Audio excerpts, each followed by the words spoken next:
Order, please. The Subcommittee on Supply will come to order.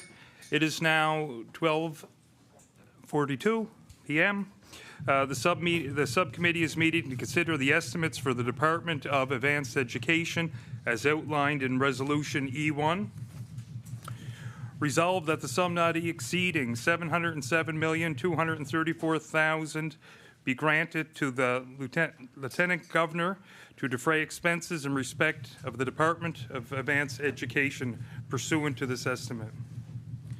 I will now invite the Minister of Advanced Education to make an opening comments for up to an hour if they wish and to introduce themselves to the committee. Thank you very much, Mr. Chair. And every now and then if I look at you, my eyes are crossed, it's from listening to the banging going on upstairs. So that's probably going to drive us all a little bit batty. So thank you very much.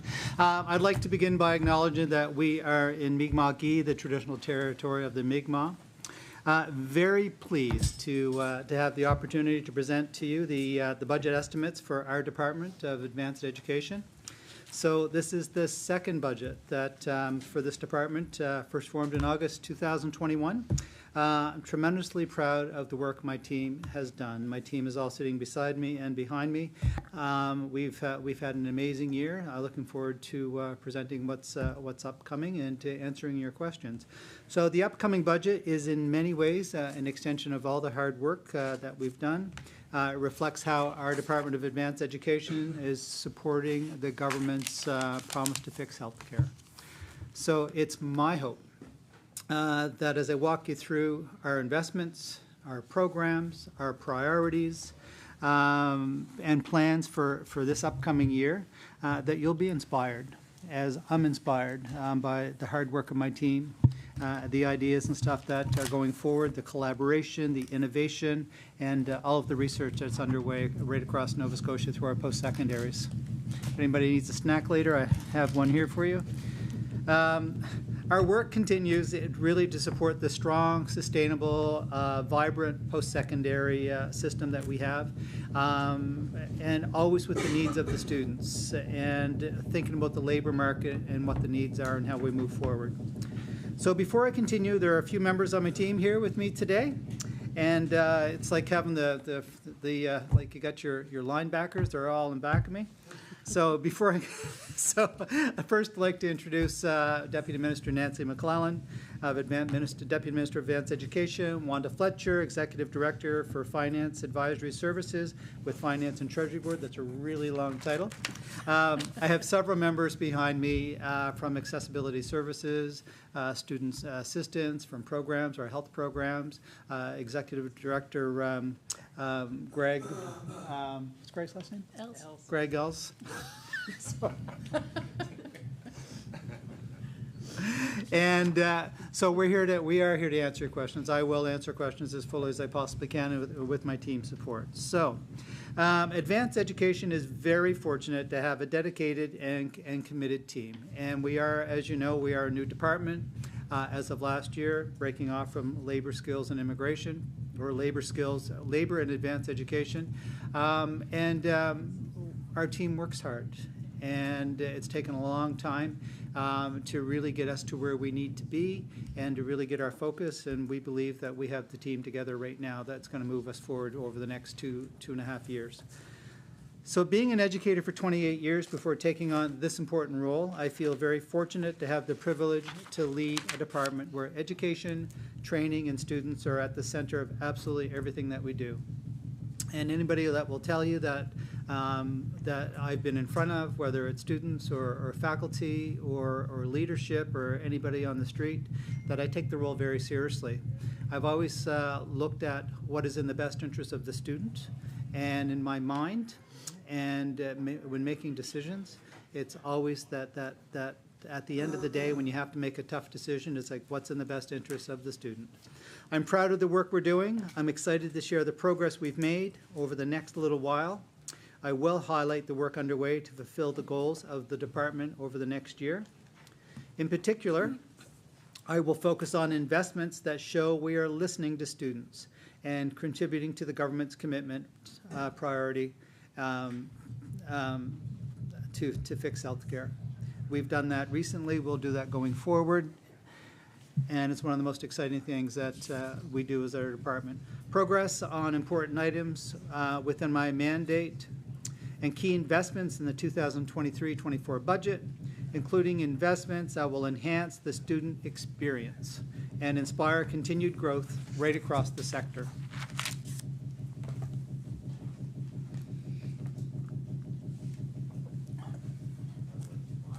And that's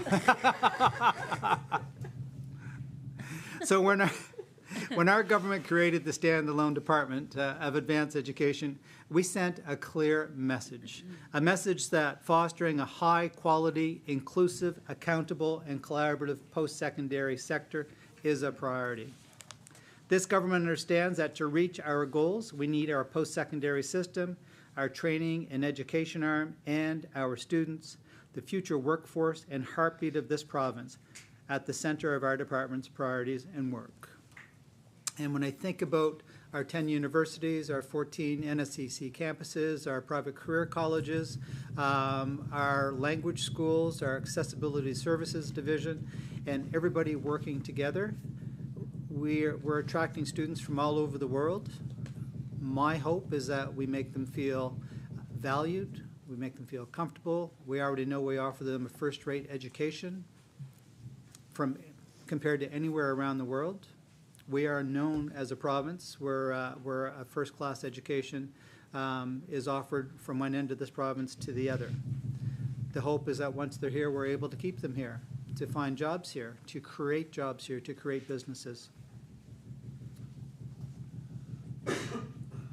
This government understands that to reach our goals, we need the system to work together. And we've done a lot of work in really trying to promote the idea that Nova Scotia Community College is a viable option for students that want a post-secondary education. We want to make sure that somebody that's living in Yarmouth and maybe wants a business degree doesn't necessarily have to move to Halifax or Cape Breton or to Wolfville or to St. Avex in order to get that education, where they could spend their first 2 years living in Yarmouth, or they could be living in Amherst and do the same thing. So we're really trying to get our system working collaboratively together. The department strategy map aligns with government's plan and gives us a defined focus for the students and the people we serve.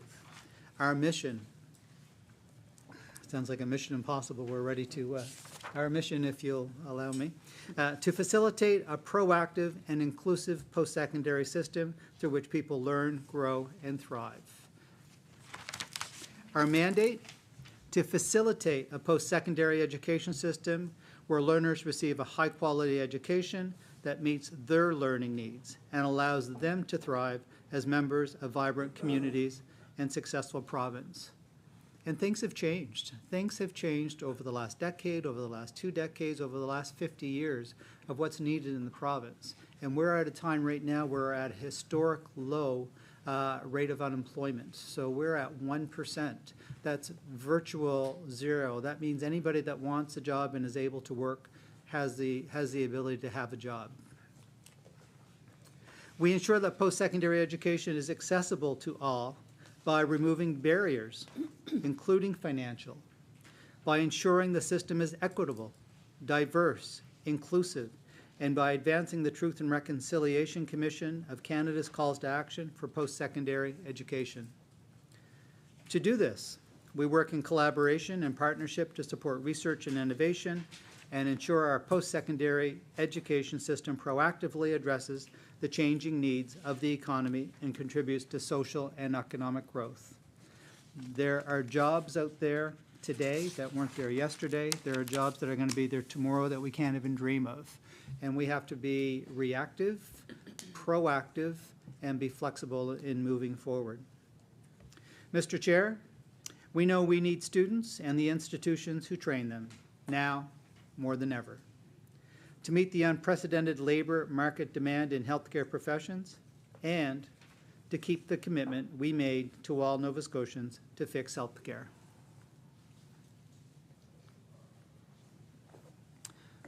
International students have always been an important part of this plan. They support our economy, make our communities better, stronger, and more diverse. I think none of us will forget the story from past September after Hurricane Fiona. A group of international students in Cape Breton, from Cape Breton University, came together to feed their community. Even though they were far from their home, even though they had just experienced an incredibly powerful storm, some for the first time, even though they had no power, they responded by starting a community kitchen in Sydney. When asked by media what inspired them to do this, some said they began cooking for the community to thank them, to thank Cape Bretoners who made them feel welcome. It's a pretty common story, not just in Cape Breton, but from all around Nova Scotia, where international students are coming into our communities and making communities better. They're also filling jobs in our workforce. They're contributing to community-led events. They're getting involved in community. They're playing on sports teams. They're bringing their families. The whole demographic of students have changed. Students aren't just students coming out of high school at 18 years of age and looking for an education. They're coming from all around the world into Nova Scotia, some with families, some coming here and they're opening businesses. They're doing graduate level work. They're doing graduate level research and contributing to really expanding what our goals are as a province. Yes, indeed, Nova Scotia is better because these international students choose to come here. They choose to come and study at one of our internationally renowned institutions. And there's no disputing the number of international students that we have coming into our province. And the best form of advertising is word of mouth. And they go back home, and their friends and their family follow them. We're seeing some of our best years yet in attracting international students, and our focus is on helping them stay here in Nova Scotia. One of the ways we get them to stay here in Nova Scotia is to make sure that they do receive the quality education that they came here for. The next way is to make sure that we have the graduate work for them that they're looking for, the opportunities to do research, the opportunities to not only do research, but maybe even open up their own business based on the research that they're doing. As minister, I have the opportunity to speak to students frequently. It's the favorite thing that I do. Anytime I go to a school or I go to a function, my comfort zone, my favorite spot is to talk to students. And I ask them about themselves. I ask them where they come from. How did you end up here? What do you want to do next? I speak to very, very, very few students that don't want to stay right here in Nova Scotia, finish their education, get a job, raise a family. Regardless of what we hear, and we hear a lot of noise about all the negative things that might be going on in the province that international students wouldn't be interested in, but they are. We have a lot to offer here in Nova Scotia. Some key themes I hear from students that can help with attraction and retention are the opportunity to study at leading institutions, providing supports for diversity and inclusion, encouraging research and work-integrated learning opportunities.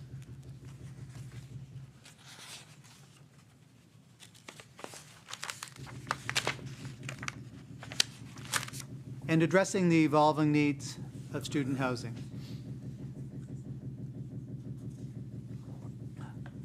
If I could keep my speech to the rhythm of the pounding, we'd be out of here by now, just saying, but I can't do it.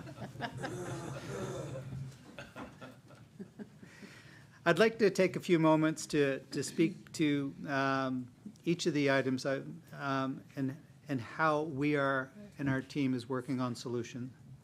So, firstly, on the opportunity to study at leading institutions. Earlier this month, the Department of Advanced Education and the Premier's Office announced significant new investments at 3 of our post-secondary institutions. These investments are a direct reflection of this government's commitment to fix health care. They support our Action for Health plan. Action for Health is our government's roadmap for a health system where Nova Scotians can access world-class health care in a timely manner. It's our plan to provide Nova Scotians with access to better, faster care. We announced $58.9 million, a huge investment for a new medical campus at Cape Breton University. Included in that is a new collaborative care clinic and an expansion of CBU's Health and Counseling Center. CBU will be working in partnership with Dalhousie University's Faculty of Medicine to train 30 medical students each year who will work in family medicine in rural parts of the province. Not only that, they will focus on Indigenous health for our Mi'kmaq communities around the province. They'll work on our African Nova Scotian and Black communities' health, focusing on specific things outside of what we would normally have in an urban setting. Because rural communities are different. They do have different needs. They have different community makeups, and it's important. Not only that, we'll have once it's established, we'll have 30 new doctors in the province, spread out from one end to the other every year once we get rolling. That's amazing. In addition to that, in order to see Dalhousie University and Cape Breton University collaborate on something that they see as a priority for Nova Scotians, that's progress. That's progress in the post-secondary sector. That is progress, and kudos to the department for working with the universities in order to make this happen. We also announced a $25 million investment to establish new health data analytics and health system administration programs at St. Mary's University. The students to whom I spoke to at this event were excited. So at the end of the announcement, there were probably 25 students from one of the programs, the data analytics program, and they were so excited to see another stream of potential work for them. And of every student that was there, I asked them all specifically, what are you studying, what year are you in, and what are your plans once you graduate? And they all want to stay right here in Nova Scotia. They want to stay in Nova Scotia because they see opportunity. They see another stream of work looking at healthcare data analytics. And healthcare data analytics gets big because right now we have a system. We have the infrastructure of systems of 80 different ones that don't coordinate at all or don't coordinate well. So by using data analytics and having all the information, we can make better predictions of how to solve some of our biggest healthcare challenges. We know what we need, when we need, and where we'll need services, equipment, resources. You can make better predictions. Right now, just using data and using technology, one person, one record. That's major. If I look at myself, I'm 60 years old. I was born, thank you very much. I know I don't look 60.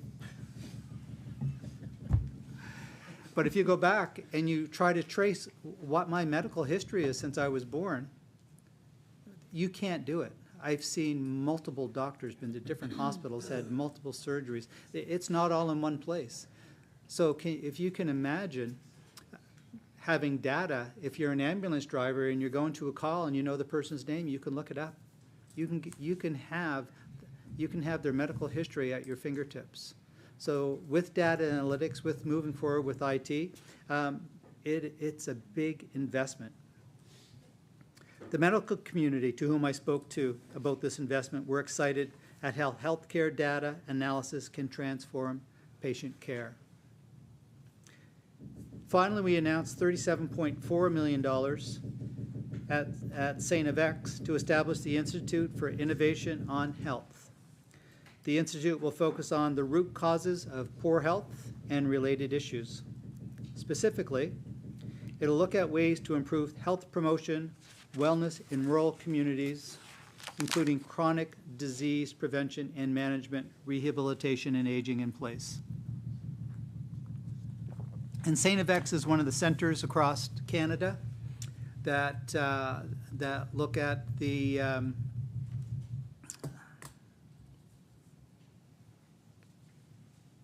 It'll come to me in a second. I got an hour, I know. My goodness, it's funny when I start looking at these things, and I've dealt and worked with it for 20 years, and I can't remember the name of it, but it'll come to me. And when it does, I'll just blurt it out, and it'll be like a half hour later, and you'll say, oh, that's what he was trying to talk about. So in total, these announcements provided $121.3 million from Advanced Education's 2022-23 budget for more solutions in healthcare. It's part of our long-term plan for healthcare because we know that the best way to recruit more workers is to train them here at home. And the idea of attachment at home, a lot of people will likely stay where they are educated. We have a lot of students that come from other provinces and other countries, and they choose to stay in Nova Scotia. This funding will also help attract the best and brightest. Students tell me that they want to study at the best schools. When they have a choice of where they can go, they want to go to post-secondary institutions that are among the best in the world. They want to go to schools that have new, modern facilities and institutions that are charting new territories. Nova Scotia's institutions will be a magnet to draw in students because of these investments. So these are not just investments in healthcare, they're also investments in students, today and tomorrow. And I said earlier, and I'll probably say it several times, is that at the end of the day, it's what's in the best interest of students. Because students are the ones that today are going to help serve what I'm going to need into the future, especially with healthcare, but they're the ones that are going to be in these seats tomorrow.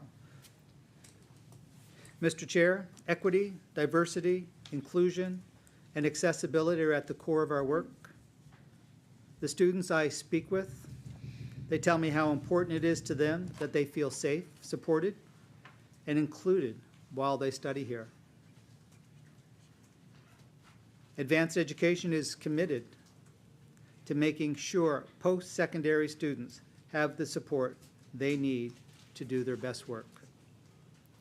This is how we create a post-secondary system that allows students to thrive. We know we have more work to do in this area, and we're committed to doing things differently. And by looking at health analytics, by opening a new med school, by opening an innovation center at St. FX, it's doing things differently than we've ever done before. We need short, medium, and long-term solutions, and this is all part of that. For example, our expert staff at Advanced Education are moving forward with our comprehensive plans to support the recruitment and retention of Mi'kmaq and Indigenous post-secondary students. I'm particularly proud of our announcement in partnership with the Department of Health and Wellness to open a new practical nursing program that will train 30 LNU students at NSCC.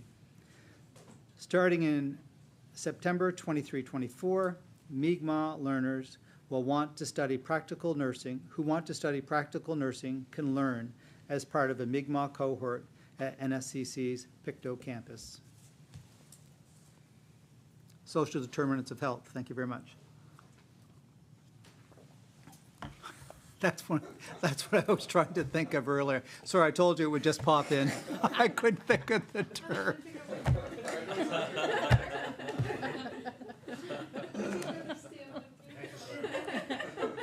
So just before I start the next part. So So St. FX, they're going to be, they are a center, and it's really going to enhance the center because they're working on the social determinants of health, and I just couldn't think about it. I've worked with it for 20 years, so thank you. So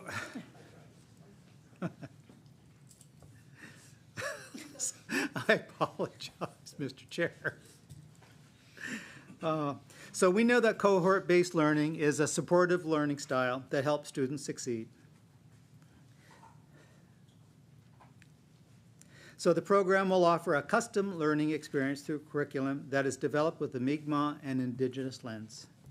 Similarly, in January, we announced a new social work cohort for Black and African Nova Scotians. The Afrocentric Bachelor of Social Work pilot cohort program will welcome 35 Black and African Nova Scotian learners from across the province to be part of the 3-year part-time cohort. Both of these cohorts help to address underrepresentation of professionals in the healthcare and social service system. I am thrilled at the level of interest these programs have generated. In fact, we increased the number of seats from 25 to 35 seats for the African Nova Scotia Bachelor of Social Work program based on the strong interest. My work as an educator in the West Hants area, we really depended a lot on our social workers, and it was very difficult to have social workers go into a traditional African Nova Scotia community, a white social worker that really didn't come from community, understand the dynamics of family and the generational impact that our system, our school system, our health system, our justice system has on those communities. So when I saw this come forward, I was really excited to see all the work that our team put into this to get this going, and working with Dalhousie to get it going. And to see it go from 25 to 35, it just shows how important it is and how needed it is.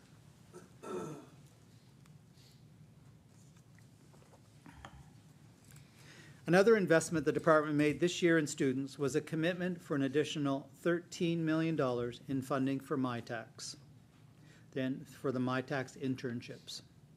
MyTax is a national not-for-profit research and innovation organization that helps Nova Scotia businesses, healthcare operators, municipalities, and not-for-profit organizations tap into the student talent in Nova Scotia's world-class institutions. Through these internships, students are doing incredible work. Some students are working at the Shanix Insights Lab on solutions to help seniors. I actually met with them and saw their presentation, and I urged them, I said, please go fast because I'm going to be there soon. So others, like the founders at Axum Neurotechnology, are developing first-of-its-kind medical devices. Through the MyTech Accelerate Entrepreneur Project, Axum developed a wearable device that helps stroke survivors and their caregivers understand treatment response. The company got its start in Volta Labs, right here in Maritime Center. And now they have grown into a new facility based in Dartmouth. They've hired 3 additional post-secondary researchers through MyTax. In total, Nova Scotia's investment in MyTax over the next 4 years will create up to 3,200 more paid internship opportunities for post-secondary students. This is just another example of how we can attract and retain students in Nova Scotia. In all of my opportunities to speak to students, they tell me these investments make a real difference. The MyTax program, our $13 million investment this year over the next 4 years, actually leveraged over $18 million in federal funding. And we've brought ourselves up to par with other bigger provinces right across Canada with these MyTax investments. And there are a lot of businesses right across Nova Scotia that have grown out of MyTax researchers that are, and for the businesses themselves to grow other businesses outside of them. There's little things that you really don't know that's going on in your own communities, no matter where you are in Nova Scotia. You can be in Cornwallis Park, and there's great research going on there that use our MyTax grads. We have Scotian Gold in the Annapolis Valley that use MyTax grads. We have Shanix right across the water. We have the graphite technologies that use them as well. They're all over the place. They're making businesses grow. They're making businesses thrive. And some of these interns are going out and starting their own businesses. There's other investments as well that we're making, and student housing will make a real difference.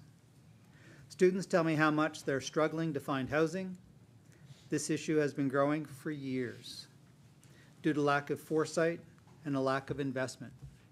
Our government is listening and doing something about it right now. Within the first few months of our mandate, our government announced it would develop Nova Scotia's first province-wide student housing strategy. The team at Advanced Education has been working incredibly hard in collaboration with the Department of Municipal Affairs and Housing, and we've identified short, medium, and long-term solutions that will help students. What I really liked about the way that this was being developed is that they really looked at the art of the possible, and we did speak with students, and we did speak with communities, and we did speak with parents. We spoke with everybody in order to get ideas. And sometimes you hear ideas, but nothing really happens. And we took everything that we heard, and it went up on a wall.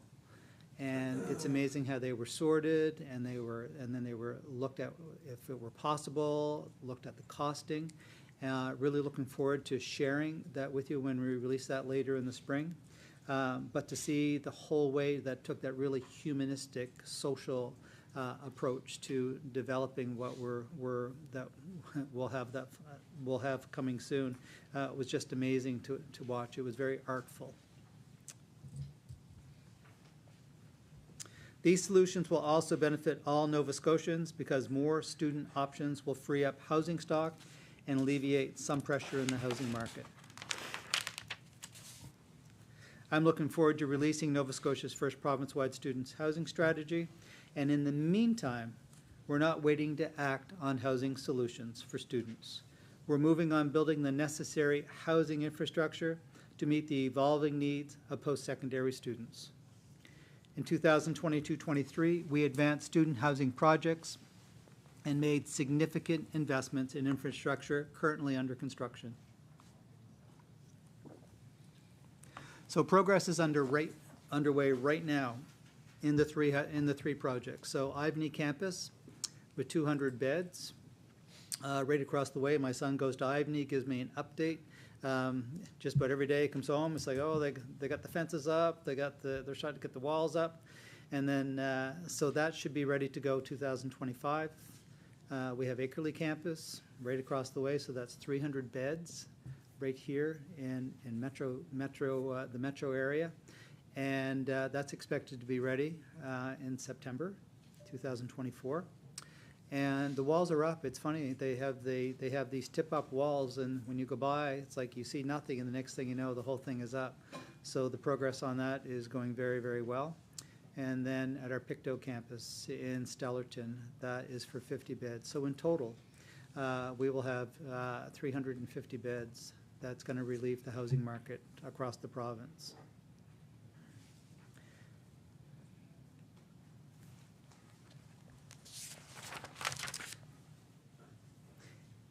In Cape Breton, we announced $5 million in funding to help support the Tartan Downs housing project, a mixed-use development that will include student housing. That's been a piece of property that's been there for a lot of years now. They've been working on ideas on how to move that forward as a housing project. We're very pleased to be able to get an influx of money in there to make sure that student housing is a priority. The Atlantic School of Theology in Halifax received $3 million to preserve and maintain student accommodations. These rooms house students from several nearby institutions in Halifax and will increase the number of beds from 65 to 97. These housing solutions are all part of a larger plan. We're not done yet. A larger plan that incorporates feedback from post-secondary students, feedback from community, feedback from post-secondary institutions, because we truly are listening.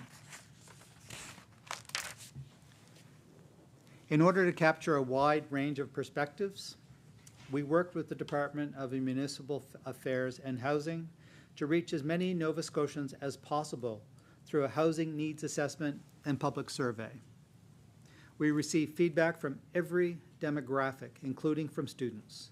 I'd like to thank everyone who took the time to fill out the survey. You will have helped to inform our work.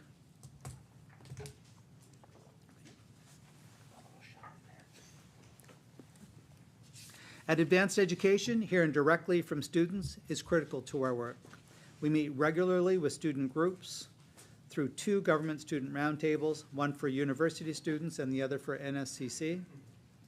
These roundtables include representation from Students Nova Scotia, Canadian Federation of Students, thank you, and individual student union elected leader from each campus. We always gain valuable and important insight into the student experience through these channels, and I'm very proud of the strong collaborative and trusted relationship we've already built with student groups across the province. I'll continue to do site visits at post-secondary institutions where I can meet with students from universities and NSCC campuses province-wide. I gain so much insight from meeting with professors, faculty, and in particular from students. And one of the key things that I find is important, I enjoy doing, I just don't speak with student leadership. I think it's important, whether it's through a video chat or it's getting into classroom, is talking to students that aren't necessarily student leaders. Sometimes they have different ideas, they have different challenges. So I make sure that I talk to students that on the ground as well, not just in leadership positions.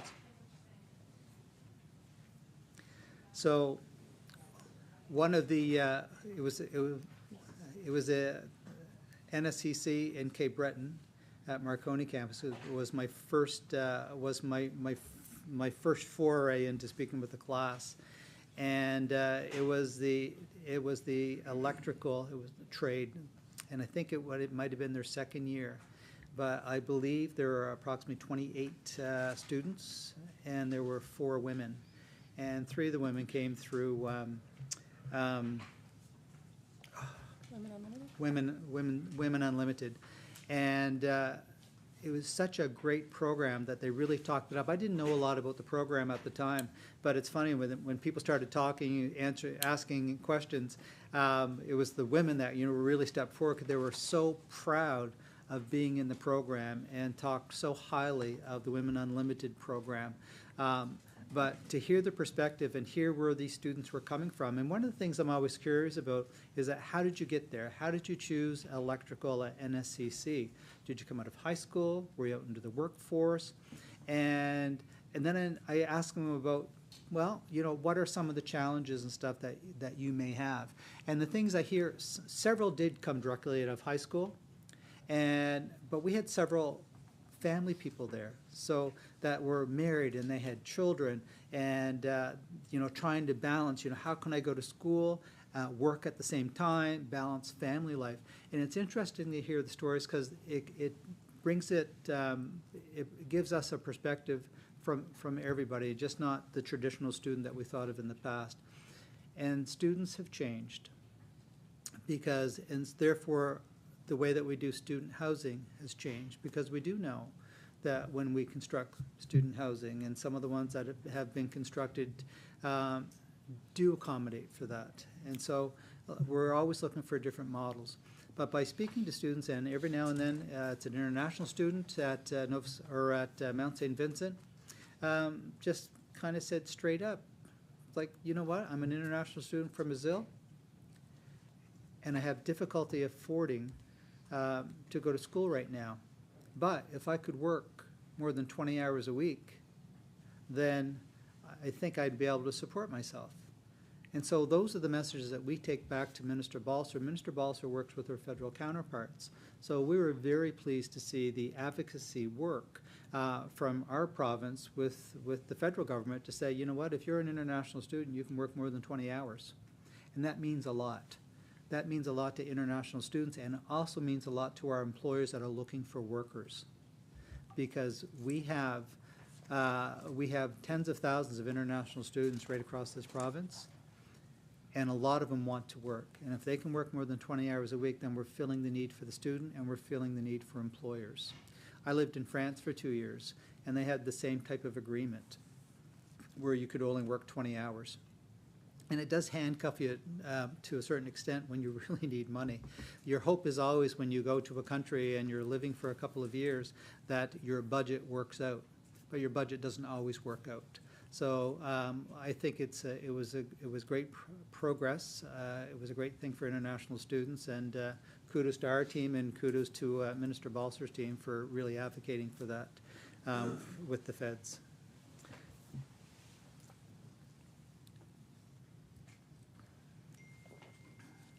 So also on my first tour, I was thrilled with the number of students who told me they plan to stay here in Nova Scotia after graduation. I did mention that earlier.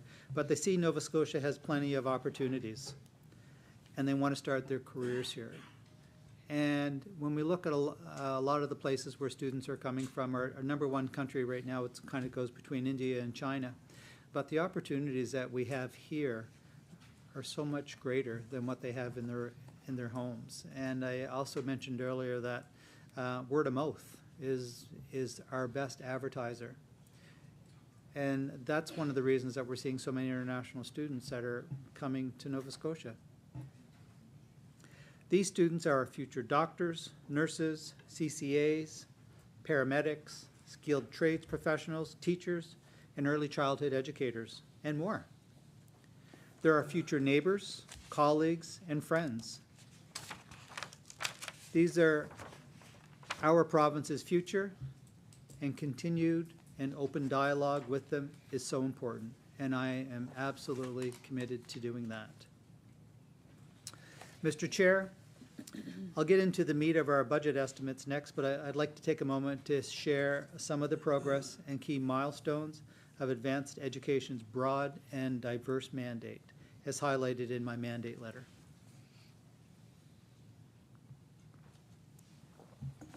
We're growing a progressive education model for continuing care assistance programs, and we're seeing tremendous results.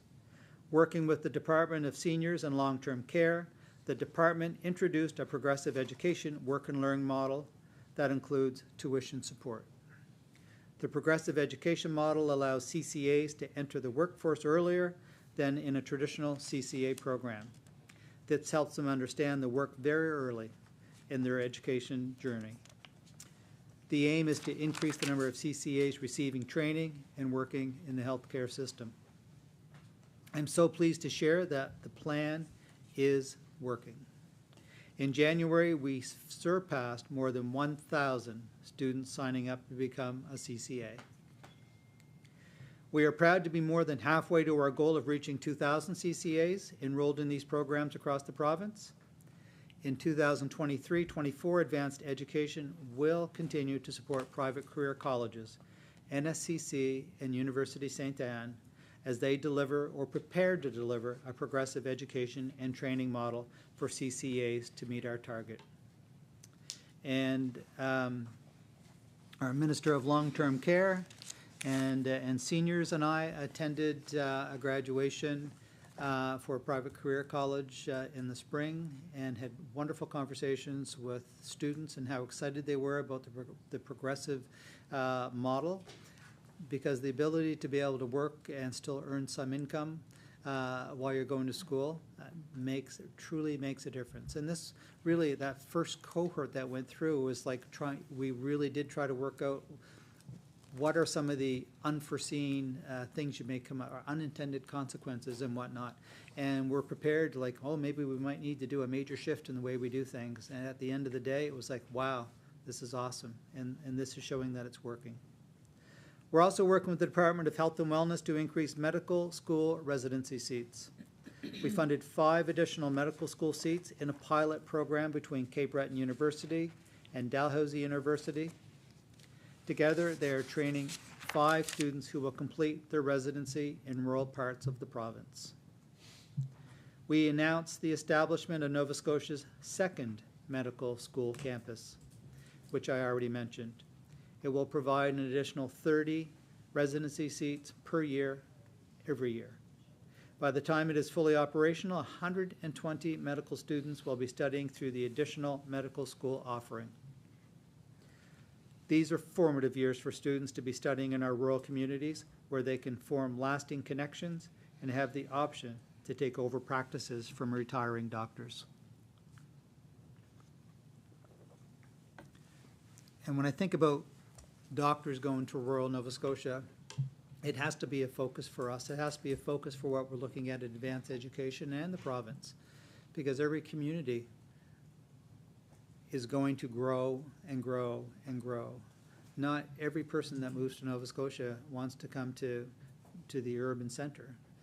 They don't want to be necessarily in Halifax and Dartmouth. They do desire maybe to live on the water. Maybe they do desire to live in the valley or in Cape Breton. And they're becoming more and more popular as destinations to live because, as we all know, we have 13,000 kilometers of coastline. You can drive anywhere within an hour and hit the coast. I don't know if you knew it or not, but we have amazing golf courses right around Nova Scotia. And culturally, we're growing. We are growing everywhere. The Acadian culture has been here for decades. Our indigenous cultures are showing off their culture more and more, really making our communities more vibrant. We're really working with our African Nova Scotian communities, our traditional communities, but we're not going to be our traditional communities anymore because we're welcoming so many newcomers into the province. We're finalizing the development of our sexual violence prevention policies. In 2022-23, we worked with universities and NSCC to continue the implementation of existing sexual violence response and prevention policies and programs. We began working with private career colleges on the development and implementation of sexual violence prevention policies. We're pleased this important work will be finalized in 2023-24 because everyone should be safe from sexual violence.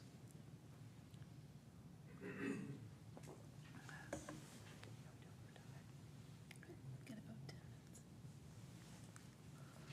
10 minutes. 83 pages left.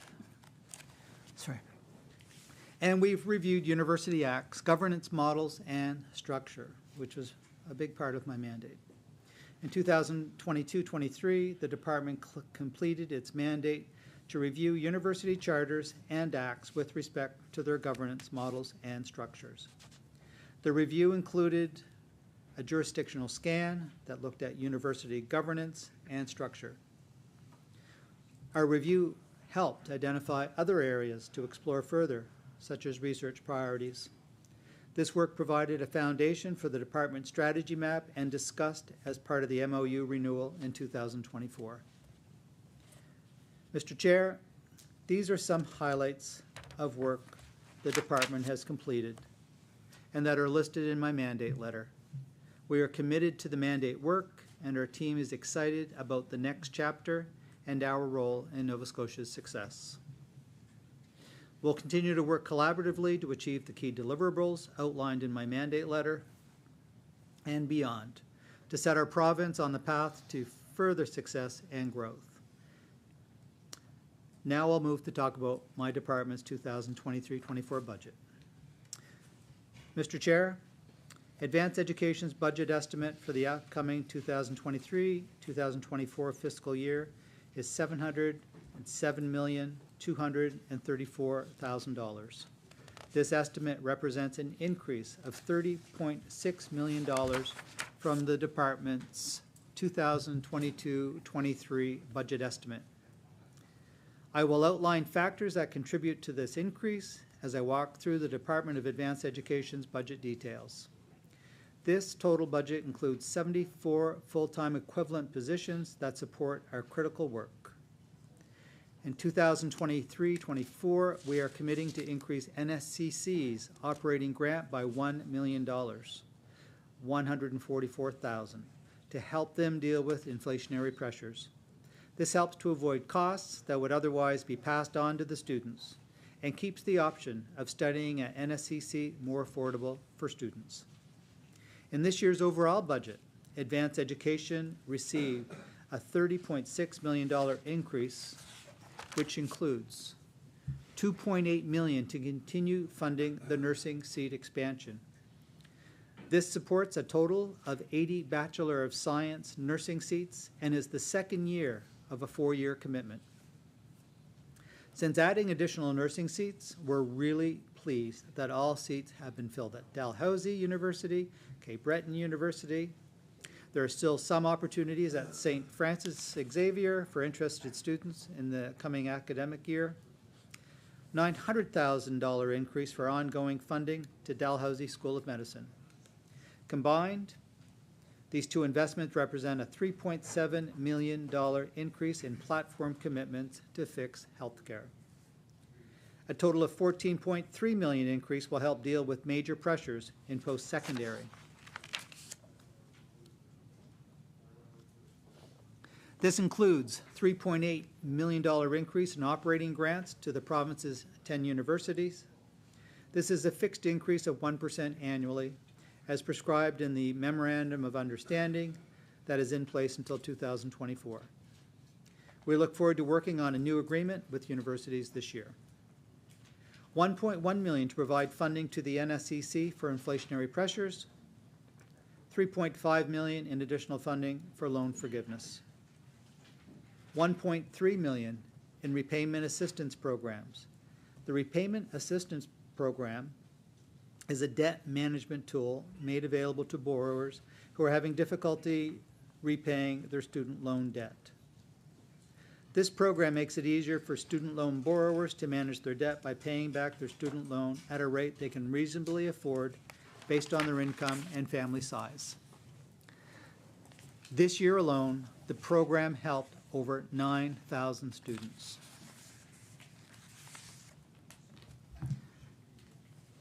We are increasing the annual income threshold from $25,000 to $40,000 for a single student. Thresholds will increase based on family composition.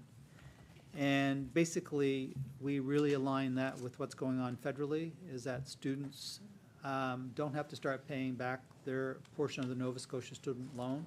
It was at $25,000.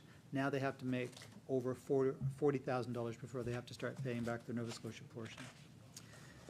$845,000 increase to provide funding for the Nova Scotia bursary program.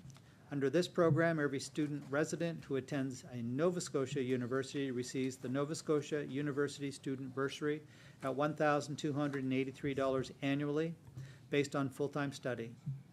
This is money that is taken directly off the student's tuition invoice and doesn't need to be repaid. We are seeing an increase because more students are enrolling. $3.8 million increase for zero-interest student assistance programs. The increase in this budget item is due to the increase in interest rates and an anticipated increase in the amount of provincial loans negotiated due to the federal government reducing the value of the Canada Student Grant from $6,000 to $3,000. This is in anticipation of the federal government no longer doubling the Canada Student Grant, which is expected to end in July 2023, and higher interest rates.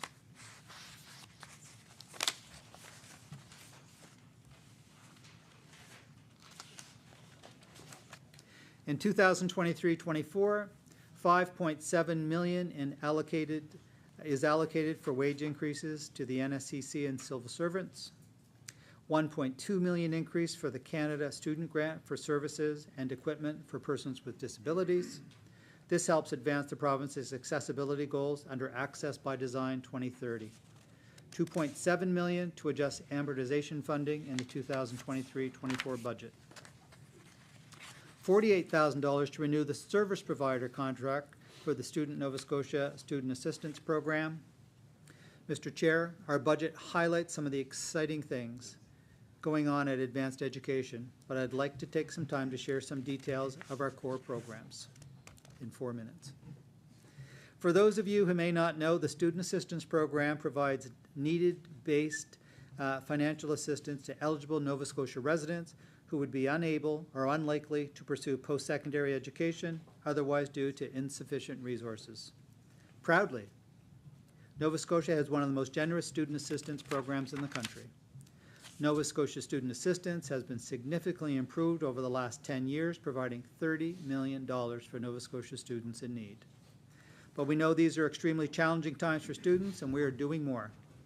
We recognize students needed help, and early in the year, my department made a $6.2 million investment in thousands of eligible Nova Scotia students in the greatest need.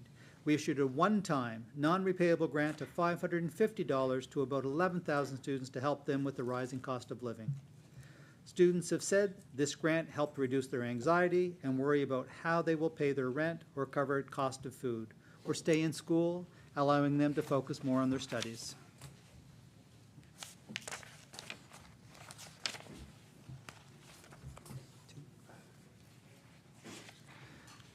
At the time of the announcement, the chair of Students Nova Scotia said this investment came at a critical time when students were wondering how they will make their next rental payment or keep the lights on for the winter term. Our key focus is supporting students with the greatest need and making sure education is accessible and affordable. We also want to help reduce student debt loads and make it more attractive for students to stay in Nova Scotia after graduation. The loan forgiveness program has been one of our biggest success stories under this effort. Under the loan forgiveness program, eligible Nova Scotia students can have the entire provincial portion of their student loan forgiven upon graduation if they complete the program with 5 years. Since its inception, loan forgiveness have saved over 13,000 students, close to $89 million in student debt. Loan forgiveness is just one example of how we are enhancing programs to help students.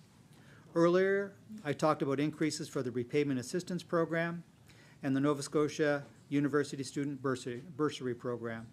In total, Nova Scotia students can receive over $40,000 in non-repayable assistance through these financial supports.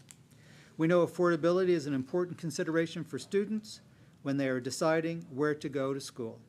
The Department of Advanced Education is committed to making sure post-secondary education is accessible to students by removing barriers, including financial barriers. We continue to make investments in student assistance to support students in need.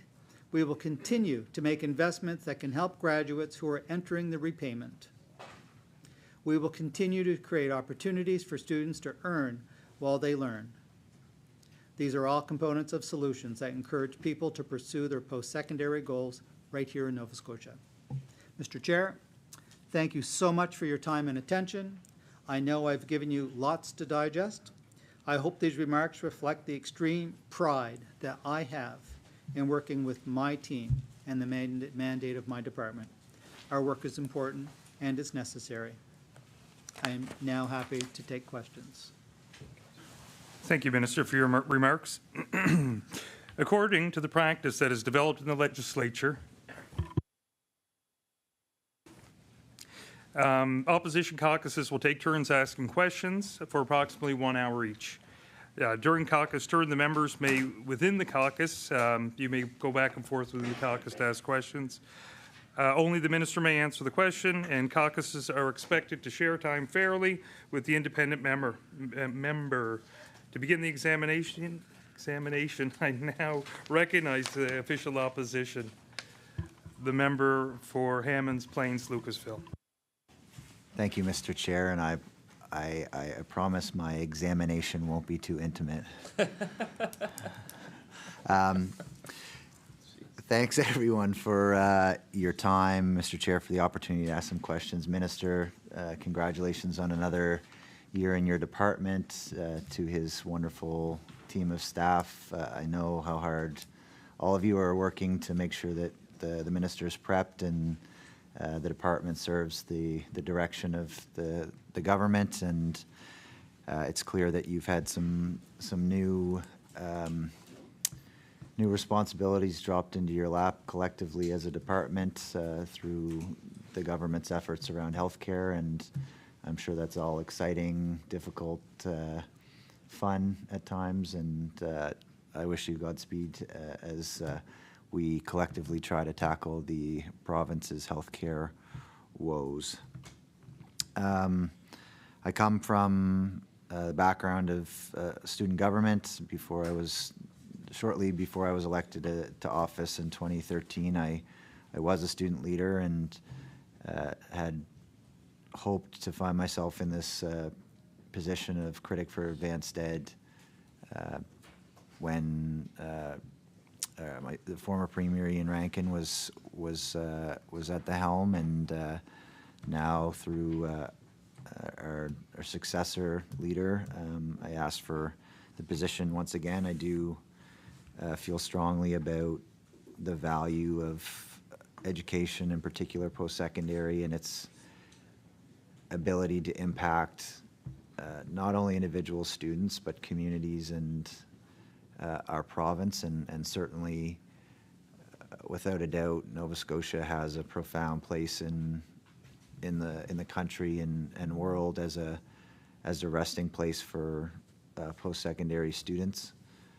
It's a great tool that we have to attract new Nova Scotians, and I'm pleased to see that there's some acknowledgement of the importance of making sure that we have opportunities to land new Nova Scotians and ensure that there are opportunities for them beyond their time studying at one of our many wonderful post-secondary institutions.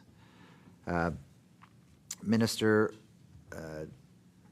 I would like to, you covered a lot, and I'll do my best to keep up with you here and try to ask some questions that perhaps you didn't cover.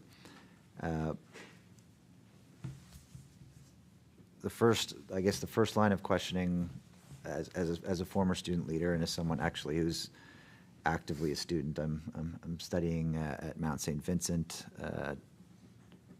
Shout out to my future alumnists, I guess, at the Mount. Tuition is certainly a big component to any student at any levels considerations when it comes to choosing and going through post-secondary. And a particular question that comes to mind, as we know that the feds do not intend to continue to double their grant amount, and I know that this budget does afford some money to try and support this blow. I'm wondering how much of the increase to the budget will be dedicated to address the shortfall that will exist because of the change in tone by the feds. Through the chair.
The Honourable Minister of Advanced Education. Thank you for your comments, and thank you very much for your question. I do appreciate your background in student leadership, and do appreciate that you're a student at Mount St. Vincent. I happen to have 2 degrees from there, so we'll share something in common when you finish. I think we already share something in common. There's no doubt that when students go to school, one of the things they need to have is predictability. So one of the things that's been in place under the existing MOU is that student tuition is capped for undergraduate degrees at 3%. So that is predictable for students, which is a good thing. So if you are a Nova Scotia student going to a Nova Scotia university, we do have the $1,283 based on a full course load that's taken off your tuition directly. So students don't even see it, they don't have to pay it, they don't have to worry about it. So that's automatically paid. The funding that was coming, the COVID money that was coming from the federal government were really one-time grants. But we have done some things around student assistance, because one of the things upon graduation is that you do have to repay your loan. Our student assistance office, and some of the folks who are sitting beside me, is that when it comes time for the repayment assistance program for those that are having difficulties, they do everything they absolutely can in order to make it work. We want our graduates to be able to find jobs, move on to the next stage of their lives in order to do that. And by increasing the repayment threshold from $25,000 to $40,000 is a game changer for a lot of students. So for our students that need the most assistance, in 21-22, we were able to offer them $875 in a one-time grant. And then last year we were able to do similar at $550. So anytime that we can do that, it helps students and helps them get over a hump. The loan forgiveness programs for students who graduate from a Nova Scotia university within 5 years, they have the full amount of their Nova Scotia student loan that's written off. It's theirs. So that's a big, big piece of the pie that a lot of people don't realize when they stay here in Nova Scotia. Yeah, and we did have an overall increase in student assistance of $10.4 million. So that's showing that more people are using student assistance. So. I recognize the honourable member for Hammonds Plains Lucasville. Through you, thank you to the minister for that response. Where do I go with this stuff? There's a lot to cover here. You mentioned it, and it's certainly something that it creates, as you say, that level of predictability, and it's an important tool, be it the tuition cap, and given that the MOU is right around the corner, can you speak to whether or not that cap will be lifted, grown, reduced, or what the expectations around a tuition cap will be for you as minister and government the next go-around at MOU negotiations, please?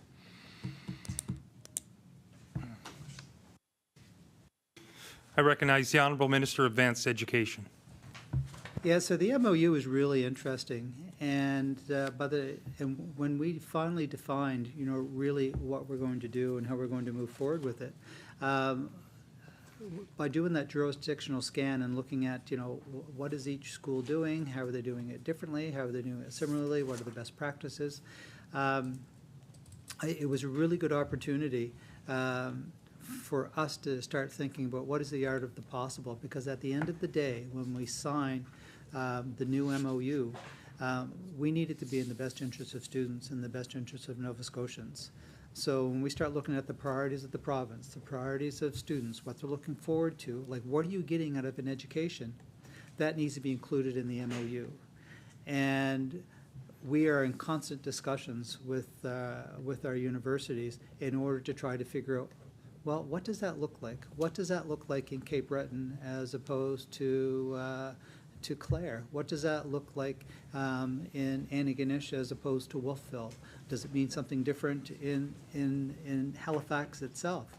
So we're really trying to look at the full picture, look at the art of the possible, and say, does the MOU actually lead us to a better place? Because we know we're going to sign an MOU for several years, and at the end of that MOU, whatever is included needs to make sure that the best interests of Nova Scotians and students are looked after.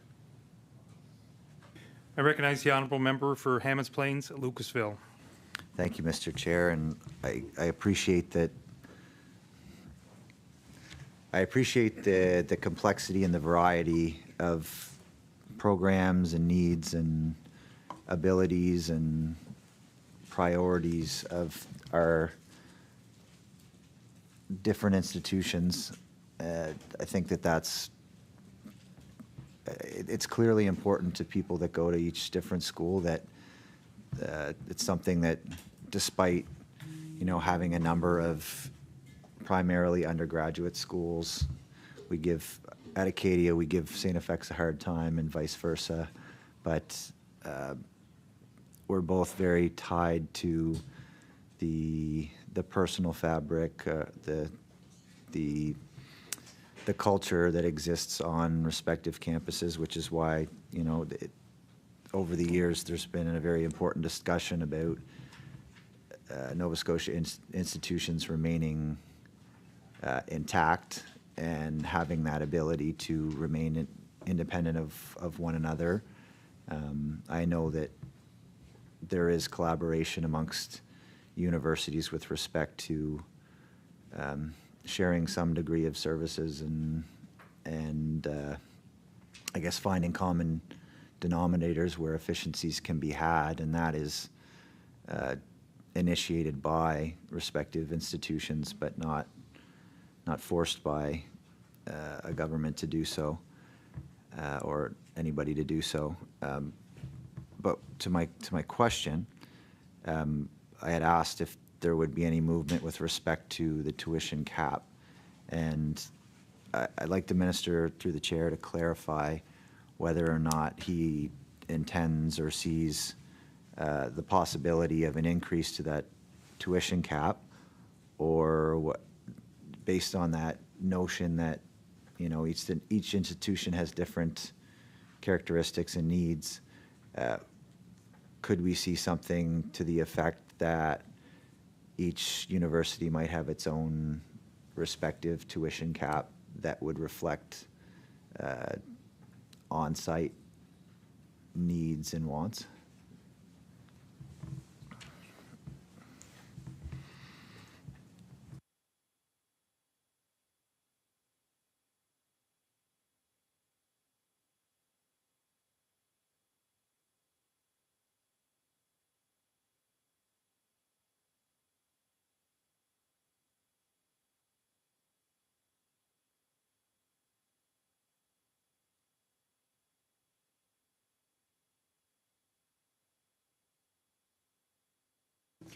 I recognize the Honourable Minister of Advanced Education. Thank you, Mr. Chair. So it's important to me that students can go to post-secondary. It's important to me that if your parents always dreamed of an education, my dad, that's all he wanted. He wanted his kids to have a university education because he didn't have the opportunity to do it.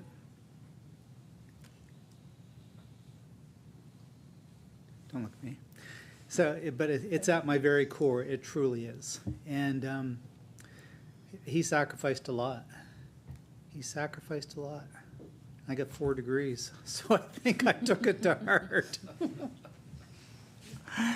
I don't. When I look at the MOU and I look at tuition, I look at the whole thing. I look at our student housing strategy. You can't separate student tuition from student housing, from cost of food. It's all one big umbrella. It all has to work together.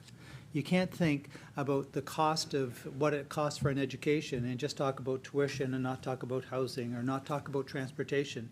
It's bigger. It's probably bigger than we thought because it's important that we haul other entities in, other departments and stuff in to try to find a solution. That's what's so beautiful about the student housing strategy, is that we're working with other departments in order to really try to solve some of the issues that are facing students. And there's always a balancing act. So where's the balance of the affordability for students to get an education, and a quality education, and the balance of making sure that our university system, our post-secondary system, stays viable? I've looked at all kinds of different ways, like how could we possibly get a student that lives maybe only 45 minutes away to be able to come into Halifax, the Halifax area, to go to either a university or NSCC. Unless you have a vehicle, is really, really tough. So we have to look at transportation. If I want to get a 4-year degree, maybe it's a business degree, or maybe it's in technology. How can I afford that when my parents don't have the means? I live so far away. There's lots of ways to mitigate it. Some of it's promotion because we already have some of those structures in place. And I mentioned that if I'm living in Yarmouth, or I'm living in Amherst, or I'm living in Digby, or Cape Breton somewhere, there's an NSCC just about everywhere across this province within an hour drive to somehow to get you there. They have over 70 programs. And a lot of people don't know it. Students don't know it in high school. Parents don't know it. A lot of educators don't know it. But if you live in Yarmouth and you want to do a business degree, or you want to do an IT degree, or you want to do culinary arts and change that to a degree, or forestry management, you can do 2 years at an NSCC in your hometown or within an hour's drive. And then you can get credit for that at various universities around the province or in other provinces, that you can get a 4-year degree. Therefore, you can live at home. You can eat your parents' food. You can live under their roof. And you can probably afford to pay the NSCC tuition for most programs is around $3,700. In addition to that, by the time you move out of your parents' home, if that's where you're living, you're a little bit more mature. You probably know what you want a little bit better. And then you'll have more success by the time you get to your 3rd year. I've had more than one university president say to me that some of our best students in 3rd year come from NSCC. That says a lot. So some of those structures are already in place. I also really think about choice, and I think about transitions, and about affordability, and I think about 4-year programs. Why are they 4-year programs when they used to be 3-year programs? Why does it take 6 years to become a teacher? So we're looking at this whole thing about affordability and getting the workforce what they need. If I'm an elementary school teacher, and by the way, I'm an elementary school teacher, why do I need 6 years of education in order to do that? Do I need to go do a BSc or a BA in history or child studies for 4 years and then to do 2 years of education? I'm not sure. I'm not sure, but I think there's a better way forward. I ask questions. Why do we have our post-secondary? For the most part, most programs go from September to April. And then you can do electives, or you can pick up odd courses throughout from May through to August. Well, why aren't we offering more? Why aren't we making it part of what students do? Why aren't we making that part of the culture? Because right now, if I threw that out there, you're thinking, oh my God, well, I worked from May to whenever to make money. Well, I think that's awesome. But why don't we start thinking bigger and thinking differently and think work-integrated learning? Why don't we have more co-ops? Why don't schools offer more co-ops that go in May, June, July, August, that they're actually getting paid for doing a course? And when we do our jurisdictional scan, you know, a lot of schools, they do those work-integrated learning, but they all do them differently. Sometimes you work for 3 months and you get 1 credit. Some of them you got to do 3 different co-ops to get a credit. So we have the tools, they're already there. We just need to do them better. If we can accelerate a program, from 4 years to 3 years, I'm not even talking about students doing fewer courses. I'm just saying make it available somehow. But it costs the average student, if they're in student housing and they're paying for a meal plan, over $14,000 a year. If you can accelerate that by 1 year, you save them $14,000 in living fees, food costs, and you get them into the workforce 1 year earlier. The opportunity cost of staying in a program 1 year longer is massive. If it's a $60,000 a year job, it's $60,000 opportunity cost. If it's a $40,000 job, it's a $40,000 opportunity cost. And then there's the cost to the employer who needs workers now. I'm not sure if when I did my first 4-year degree, and I'll admit it took me 6 years to get it, but I'm not sure if some of the courses I took were of value to me or not. I don't know that. I don't think they were. I think when I did my education degree, I was the last one to do a 1-year education degree at Mount St. Vincent before they turned to 2 years. They were the last school to turn to a 2-year education degree. I did it in the last year. I could have gone to Acadia and done 2 years, or I could have gone to Mount St. Vincent and done 1 year. I don't think there's anybody out there that's going to say to me, man, you sucked as a teacher because you only did 1 year.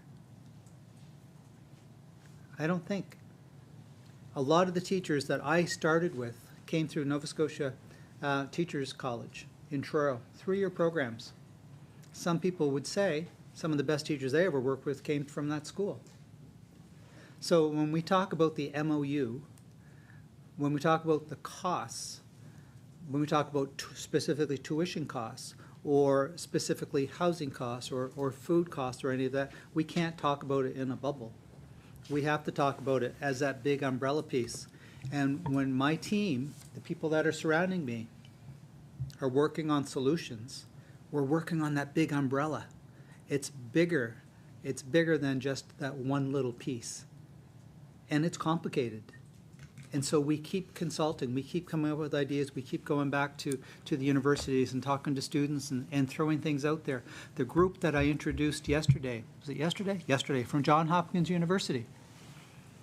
They're a second-year master's level policy class that they're doing. Most of the students from that program are going to be working in government, working on policy. We had two big problems that they offered. They offered their help, but we gave them two questions to research. The first question was transitioning. When you transition from high school, what are the things, what are the best practices, what's the jurisdictional scan that, what are people doing that are helping kids transition better? I have conversations all the time with parents and with students. What are you doing next year when you graduate? My son just graduated. I had all kinds of conversations over the last 2 years. I was at Lockview High School talking to students last month, asked all kinds of questions. A lot of students, they'll say, I'm not sure what I want to do, but I'm going to go to, pick a school. I could pick St. FX or Cape Breton or Dallas, but I'm going to go for a year and check it out, see what I like. Our attrition rate, kind of on average, right across Canada really, is almost 1/3 of students that drop out. Can you imagine if it cost you $25,000 a year and you didn't quite know what you want to do, and then you drop out in your first year and it cost you $25,000? My first year university at Dal, I lasted 3 months. 3 months. Now, it didn't cost $25,000, but it cost my parents' kind of dream. It's like, what on earth is Brian going to do now? It cost money. It cost self-esteem, like all of those things that go with, I'm a failure. I did great in high school. I played sports. I did all of these things. And I dropped out in 3 months. What a loser. And how many students? Are we putting 33% of our students going through that same emotional thing? And then if you look at the cost of an education, a cost of living for 1 year, that's catastrophic. That's a disaster. So we need to improve. We're never going to get it perfect, but we need to improve it somehow. That could be through curricular changes. It might be by how we're offering it. It might be by doing better transitioning. If I'm in a trade, even if I go through a skilled trades programs in high school, or I don't, but I say I want to be a welder. Not a lot of our schools offer welding as a skilled trade, but I want to be a welder. There's great jobs. I can go to the shipyard. I can go anywhere in the province, and I can be a welder. It's great. You can do a 1-year program or a 2-year program in NSCC. Some of those programs have a higher attrition rate than 33%. Why? Because the kids were never, ever exposed to what welding is. If you have to put an acetylene pack on your back and go into a confined space, it's like, no thank you. So I'm in school for 3 weeks, 4 weeks, 5 weeks, I pay my tuition, and I drop out. And I drop out because it wasn't what I thought it was going to be, because we didn't have proper transitions. So how do we do that better? Maybe we have to work with Department of Education. Of course we have to work with Department of Education. Do we have to work with NSCC? Of course we do. Do we have to work with apprenticeship? Of course we do. But we have to do a better job at doing transitions. That's why we had Johns Hopkins University here doing research for us on what are the best practices to transition. Because we can save students and families money, heartache, and also those students, since NSCC is a first come, first serve, if you apply first, you get in first, we can open up seats to kids that have a better understanding of what they're getting into right across the board. Did I answer your question in that somewhere? I recognize the honourable member for Hammonds Plains, Lucasville. Yeah, I thank you through the chair to the minister. I can appreciate the, the complexity of the household budget and different opportunities to alleviate financial pressure through a variety of different streams. And it seems to be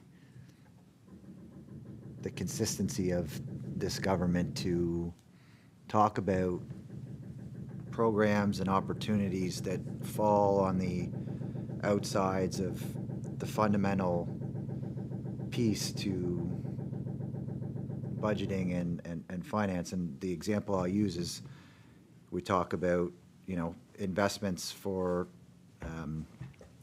with respect to low-income Nova Scotians and heat pumps and, you know, $1,000 rebate. But if you don't have a house, then you can't access that rebate. So we're talking about something over here, and the problem is, in this case, we don't have any increases for income assistance, which is the baseline component to, you know, a vulnerable Nova Scotian's household budget. So now we're talking about housing over here. We're talking about building 350 new beds for X number of students across the province. So there's a gap there. And the fundamental piece, that income assistance piece in the student assistance world, is tuition. And how much the baseline tuition is going to cost, it will, in many cases, dictate whether a student can or cannot go to a school. It will dictate whether or not a student will choose school A, B, and C. Maybe here, maybe elsewhere. So I think that I don't want to belabor this too much, because I in the back of my mind, I'm thinking the negotiations haven't started yet, and perhaps it's not an answer that I will receive specifically today. But I think that the minister needs to be acutely aware, and I'm sure that he is, and I will trust that he is, that that cap on tuition is mission critical in ensuring that what universities and colleges leverage as you know, what's required to make up any funding gaps is that tuition piece. So ensuring that component of the MOU remains intact is truly mission critical. And through the chair and the minister's previous response, he referenced the importance of co-op education and ensuring that those type of professional experiences are paid and there are opportunities for them. So I'm wondering why this year's budget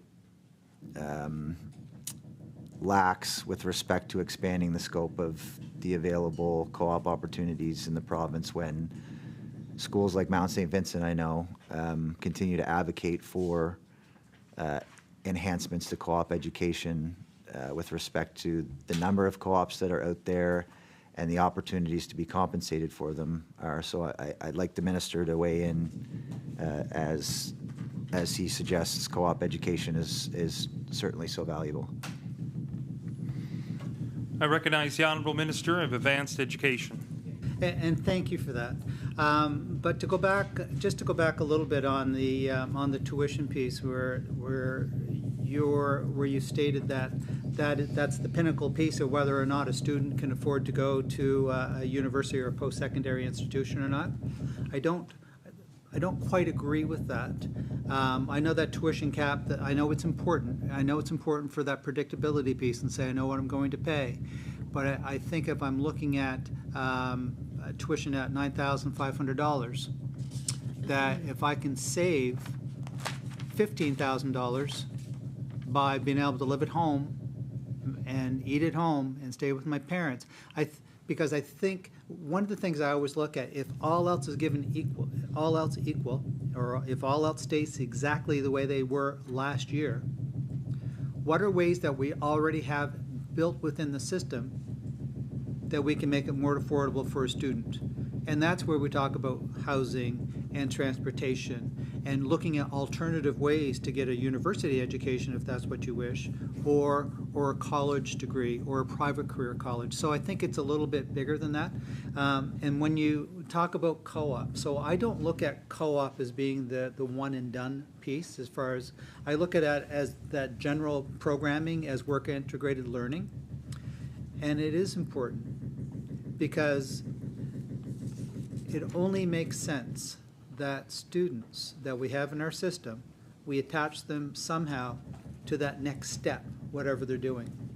So whether they're going to work in the private sector, the public sector, a not-for-profit, or whether they're going to go on to further education, they need to touch it and they need to feel it, and they need to understand if it's for them or not. There's nothing better than somebody that's picked a program that goes to do a work-integrated learning jaunt and finds out, oh my God, I absolutely love it. The next best thing to that is for them to say, I absolutely hate it. Because it gives them the opportunity to pivot before they spend another 3 years or 2 years or whatever in their program to have that experience. And it's so important for students to get out into the workforce. Given that, where you didn't see anything in there that specifically said co-op, where our big investments happened for students is in MyTax. So we increased it from $1 million a year to $13 million, which leverages over $18 million over 4 years with the federal government. So the internships are now 3,000, potentially 3,200 internships units out there, as opposed to previous 250. Those MyTax internships are vital to our industries because these students are doing research with them. They're getting paid to do the research with these companies. Very often the companies are hiring them in order to do the research for them, and then once they graduate, they hire them to stay on full time. What's as good as that, or even better? A lot of these students that are working in MyTax programs for these companies are going off and opening their own businesses, and then they're hiring more people. They're contributing to the economy. They want to stay here in Nova Scotia. It's amazing the whole focus of that as it moves through. When we look at our sandboxes, and we start with our sandboxes, and I think Dal has 3 sandboxes, NSCC has a sandbox, there's a sandbox at CBU, a sandbox at Acadia. They bring in students, they bring in high school students. But the sandboxes are areas where a student, while they're in a program, can start kind of tinkering with some ideas that they might want to turn into a business. And then once they get that and they solidify it enough, they move up to the next level, where they might be at one of the innovation centers. They might be at Volta, where they can really build on it. And they might get a MyTax internship. So we have actually invested $13 million over 4 years into MyTax for work integrated learning.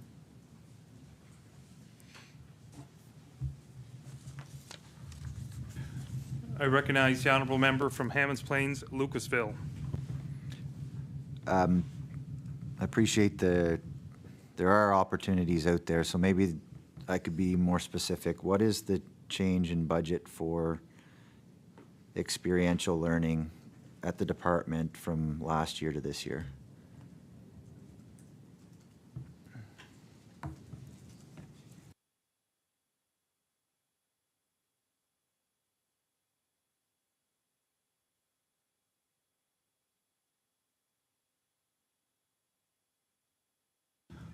I recognize the Honourable Minister of Advanced Education.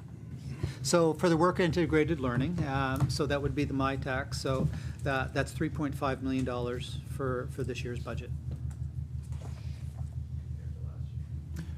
I recognize the Honourable Member from Hammonds Plains, Lucasville. So that's 3.5 this year through the chair. What was it last year, please and thank you?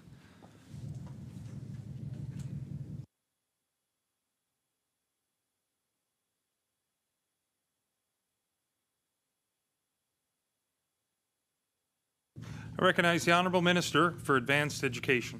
So last year was $1 million, so it's an increase of 2.5.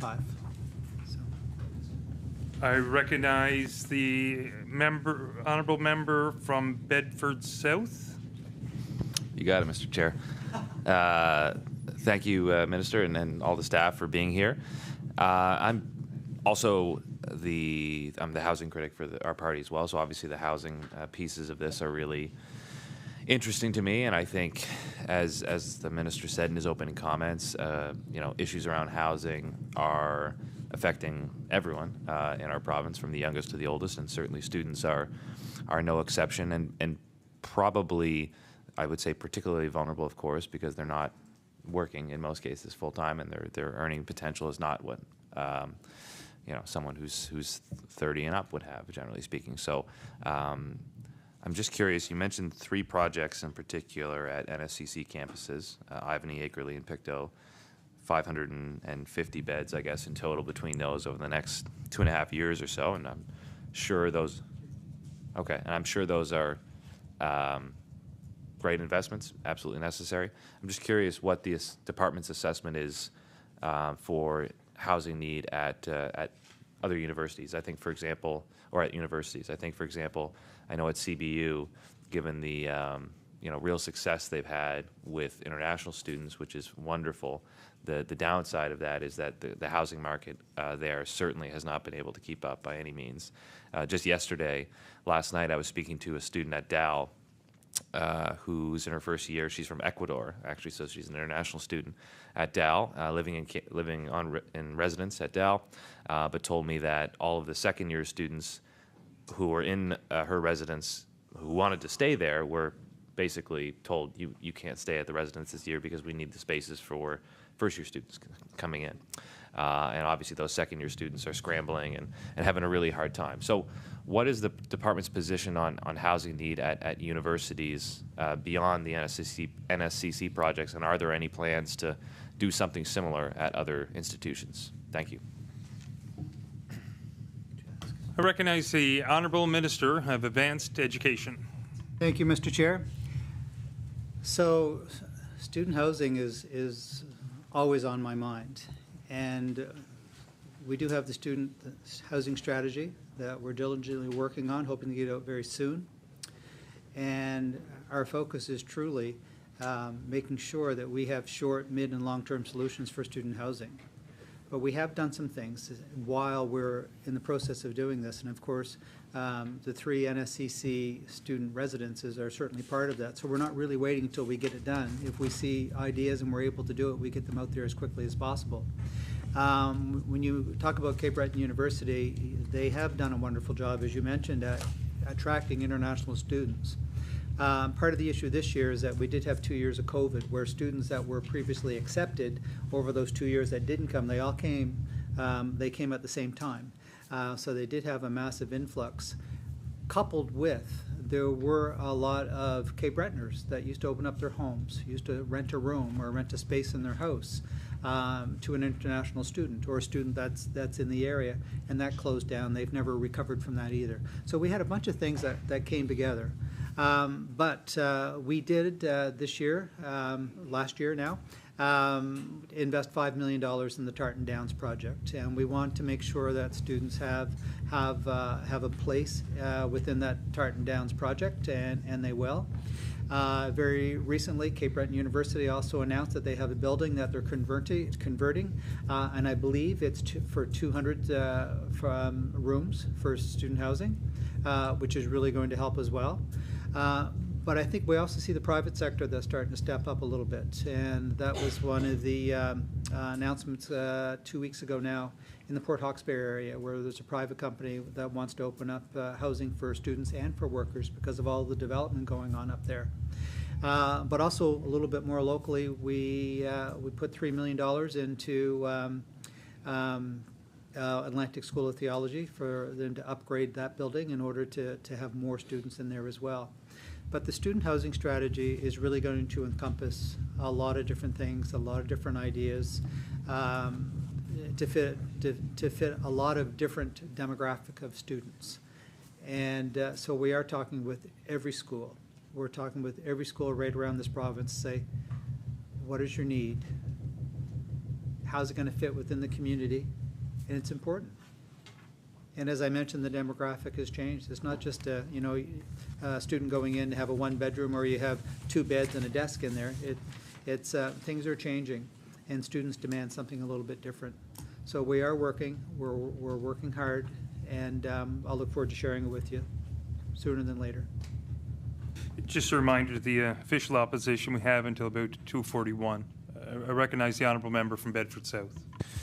Thank you, Mr. Chair. So I guess just to clarify the point, and thank you for the answer, any additional projects of this nature, new housing for post-secondary institutions, if they are to happen, will be outlined in this housing strategy? And you expect that to come out, I assume, this year at least, based on what you indicated there? I recognize the Honourable Minister of Advanced Education. So our hope is to get it out this spring. Recognize the Honourable Member from Bedford South.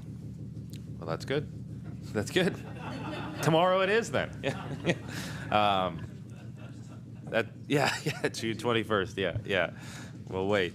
I'll mark that down. But I do think that is good to hear and very critically important, because when students go to university or community college or wherever they go to study, they go there to study, right? And to have something as fundamental as your housing situation be uncertain or beyond your means is incredibly stressful, and obviously in a worst case scenario leads to them having to leave and not complete their education, or they're not doing as well at school because they're stressed about where am I living and what am I doing. So I think it's a huge issue within the student population. Like I said, just talking to a student last night about this exact thing. So I'm also curious.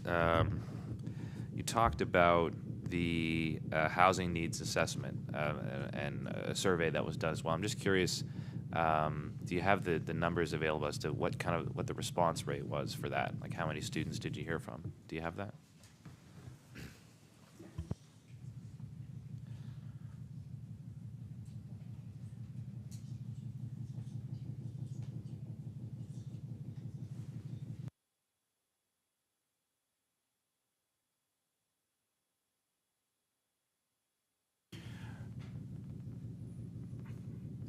I recognize the Honourable Minister for Advanced Education. Thank you, Mr. Chair. So we just really did get the results. We're still compiling them, but my understanding is that we did get a significant response to that. And we'll look forward to sharing those numbers with you as well. But going back to something that you did mention earlier, for every student housing unit that we produce, it does relieve the market otherwise. And with the student housing strategy, we are looking at short, medium, and long-term plans. Once we release that strategy, there are items in there that will make an immediate impact on students finding housing. So. I recognize the Honourable Member for Bedford South.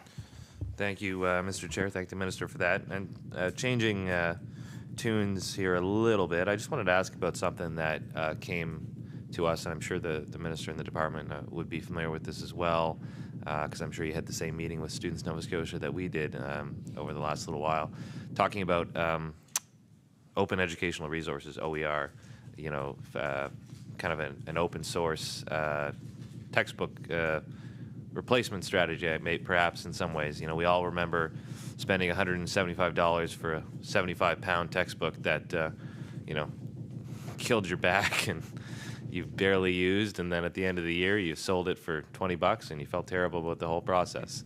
Not to slag on textbook publishers, but I just wonder, from the little I know about it, it seems like an interesting pilot project that's done some good to save students money and kind of democratize education. So I'm just curious what the department's position on that is. My understanding is that the pilot project is expiring soon, if not already, and just if there's any possibility that may continue in a more permanent fashion. I recognize the Honourable Minister of Advanced Education.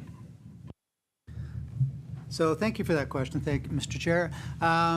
So CAL, Canadian Associated University Librarians, did run the pilot project, and it is due to, I think it's almost done.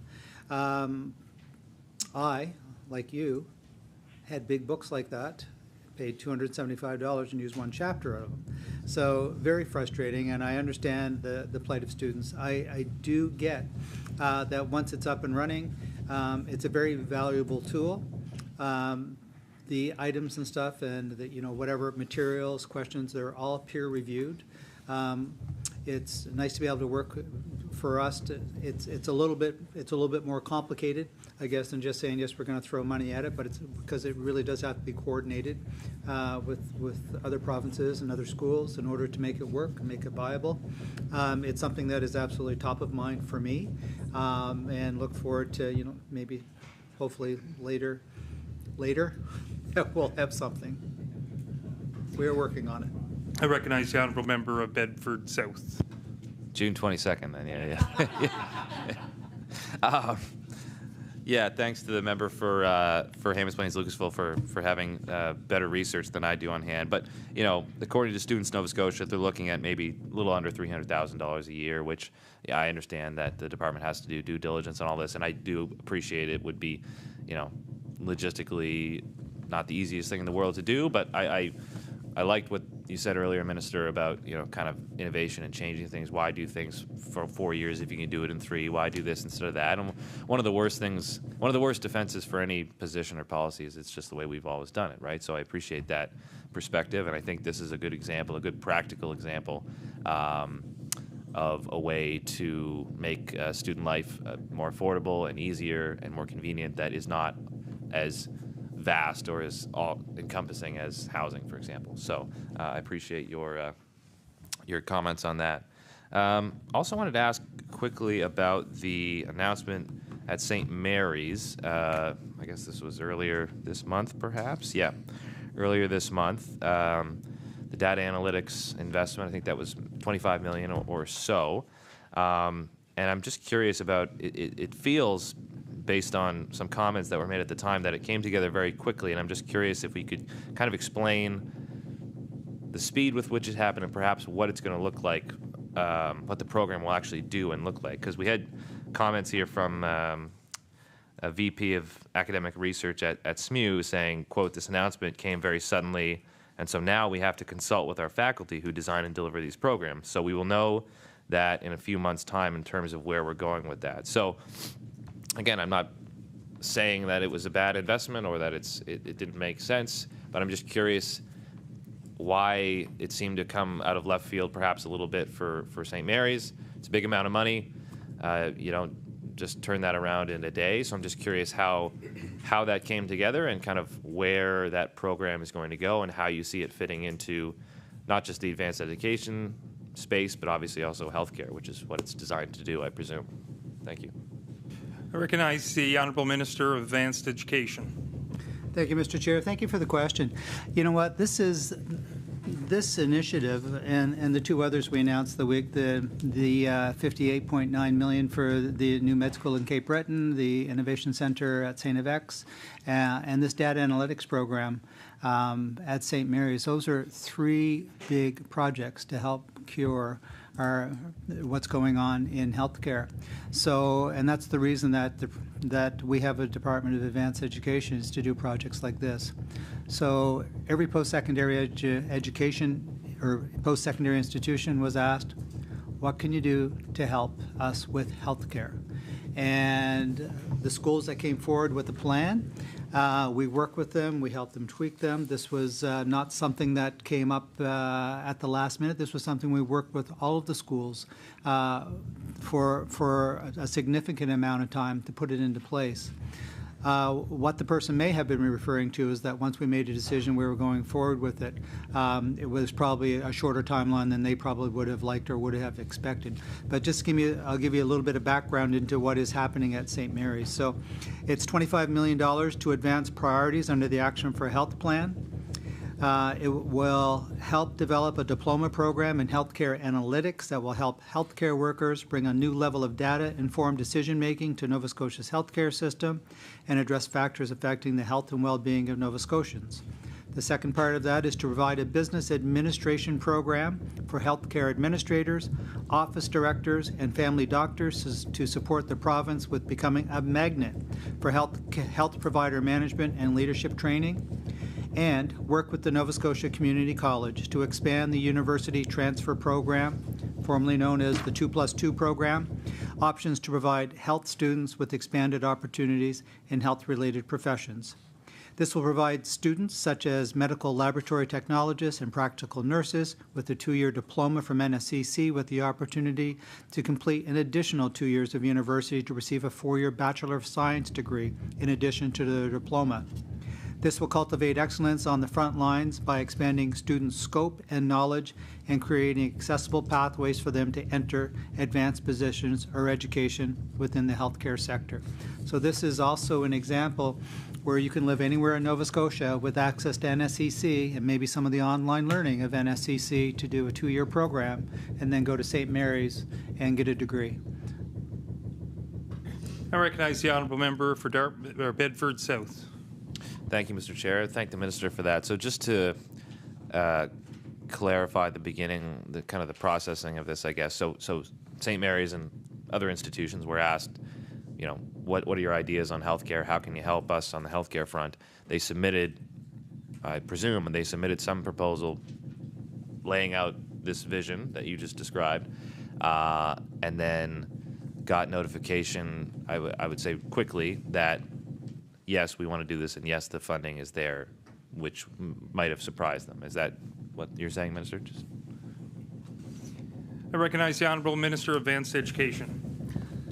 Thank you, Mr. Chair. Thank you for the question. So what I will say is that we were working on several projects simultaneously, as we always do. We have ongoing conversations, working with all our post-secondaries. At the same time, we had 2 other schools that were not surprised at all when it came up. But for St. Mary's, we've been working with them for a period of time, and the announcement came up. And maybe that was probably what surprised them, how quickly they had to put that together. The honourable member for Bedford South. Thank you, Mr. Chair. So based on that, Minister, when can we expect that program at St. Mary's will be up and running? Will students be taking classes in this program in September, for example?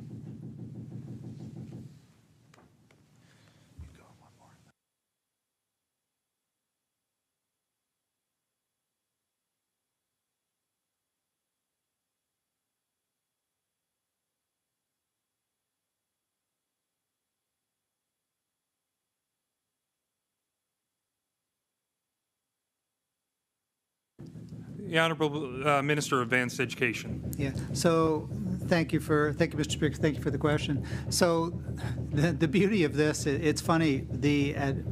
I was there. I did the announcement. There was so much excitement in the room, and to meet the students and one of the professors, and the professor just talked about the potential of the program, because St. Mary's is known for their data analytics program. So they already have a lot of the things in place, but there is equipment that needs to be purchased. There are additional faculty that needs to be hired, and even space to run the program. But we are absolutely aspiring to get this up and going for September. So. The honourable member for Hammonds Plains, Lucasville. Thank you, Mr. Chair. Just quickly state for the record, with respect to the open education resources line of questioning from my honourable colleague, that the concept did in fact, and I know the minister would have received a letter of support for the OER program, so there seems to be collective buy-in from our university presidents, and I think that is certainly a complementary step in getting to a system that can work. So I do hope that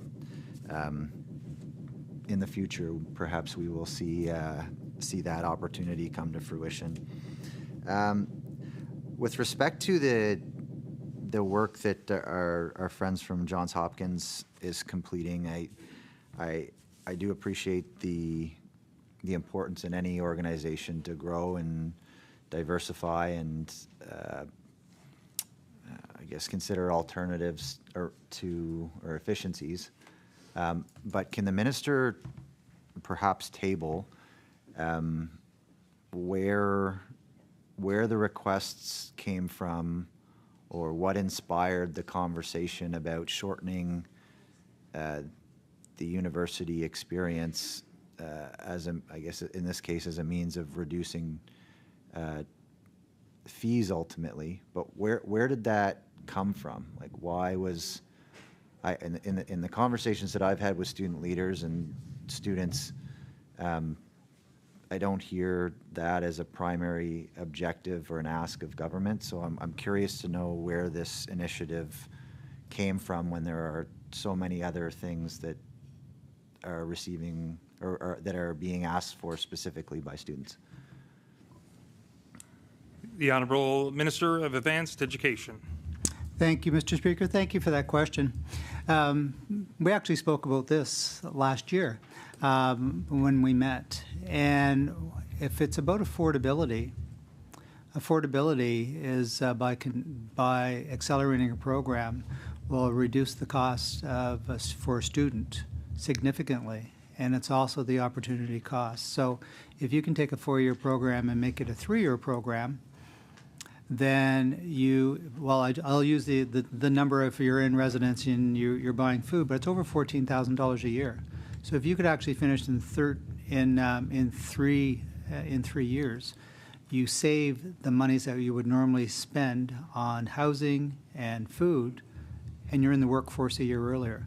So there's potential for the student to be making money earlier, and it also solves our workforce problems by getting students graduated earlier and into the workforce. So those conversations and that idea came from speaking to students, talking to parents, talking to leadership. Some of the things that probably came in my own head when I really started thinking about it. Years ago, we had 3-year degrees. There are actually still some universities that are offering 3-year degrees right here in Nova Scotia. So a 3-year degree or an accelerated program, whichever way you look at it. That's why we had Johns Hopkins look at it to see what is going on out there. What's going on not just in Nova Scotia, but in Atlantic Canada, what's going on in the U.S., what's going on in New Zealand, what's going on in England, what's going on in countries that share a lot of similar demographics and stuff as us, as for accelerated programs. We already have accelerated programs. Our nursing program at Dal is an accelerated program. So, and if you can save students money, I think it's great. Get them into the workforce, I think it's great. Is it for everyone? Probably not.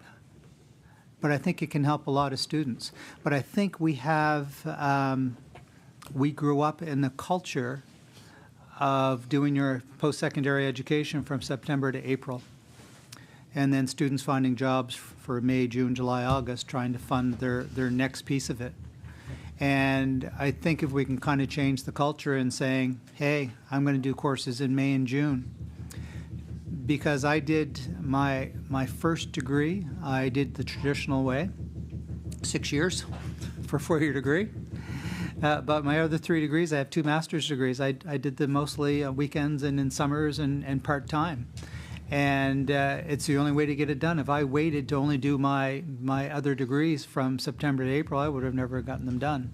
And they were important to me in order to advance my career and to get them done. So I think by looking at... Order.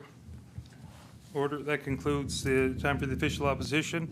It's now the NDP's turn. The honourable member from Halifax, Citadel, Sable Island.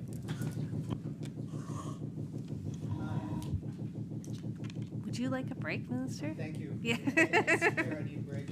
I've had 3. Maybe we'll have a quick 3-minute recess, 5-minute recess. We're now in recess.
Order.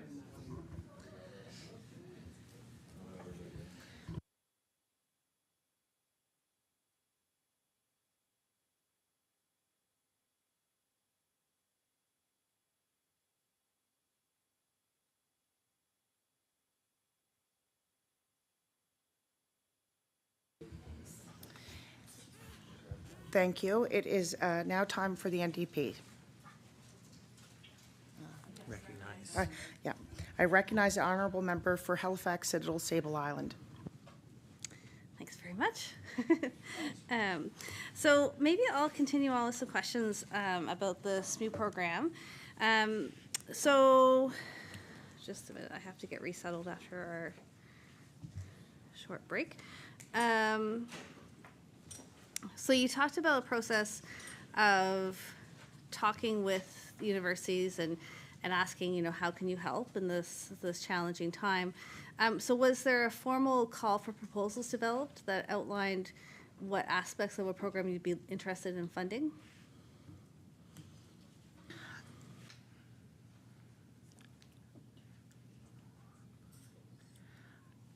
I recognize the Honourable Minister of Advanced Education.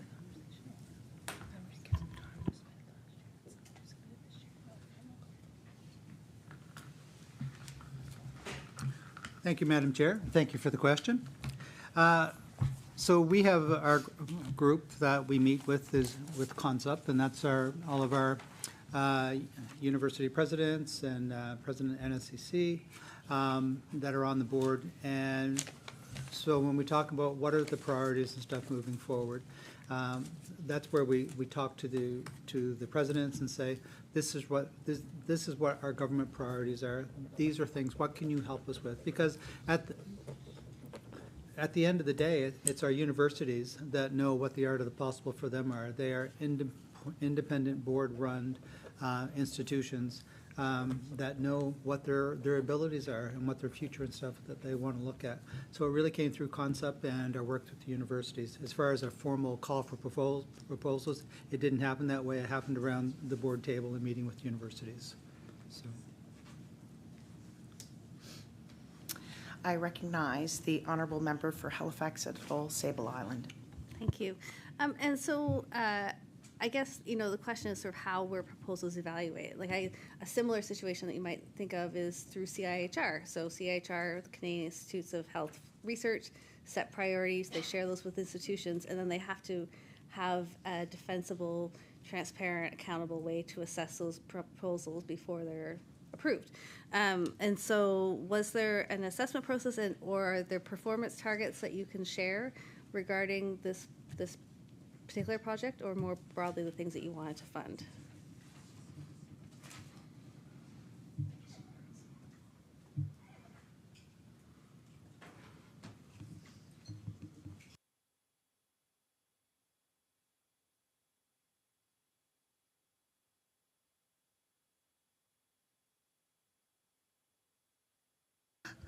I recognize the Honourable Minister for Advanced Education.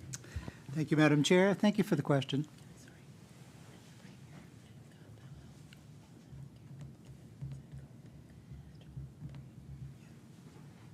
So one of the things that the Premier has asked, and that we also asked our university presidents in concept, is that whatever the proposals are, they need to be big, they need to be bold, and they need to be brave, because we do have things in healthcare that we need to solve.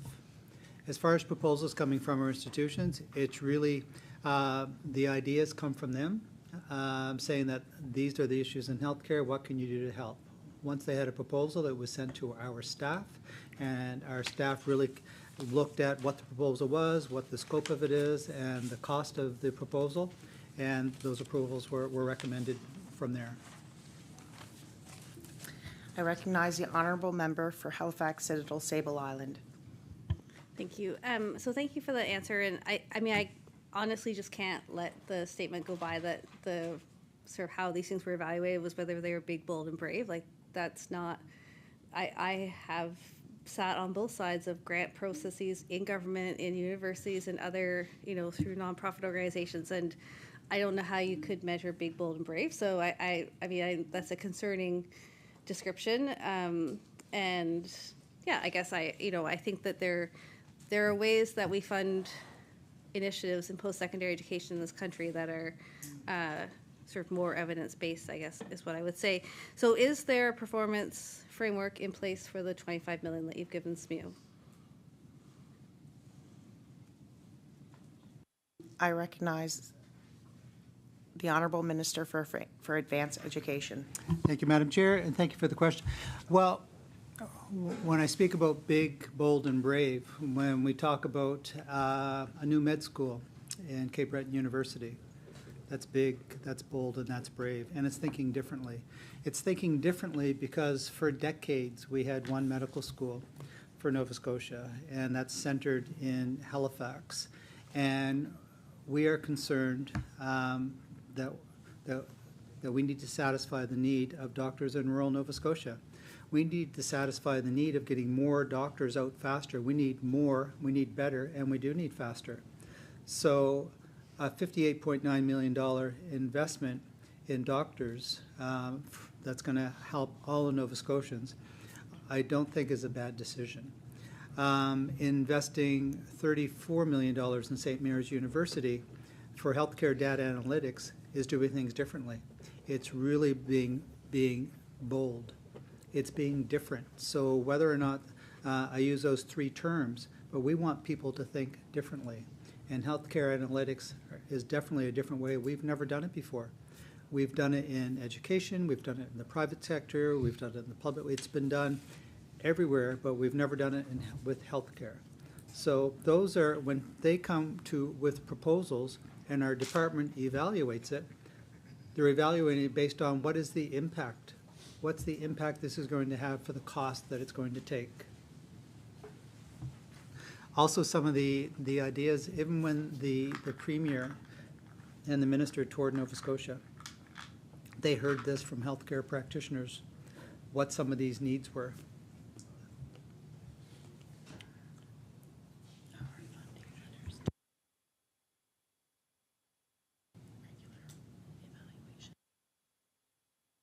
And with our funding letters that we do send out when these projects are approved, they do have regular reporting requirements and evaluations attached to them.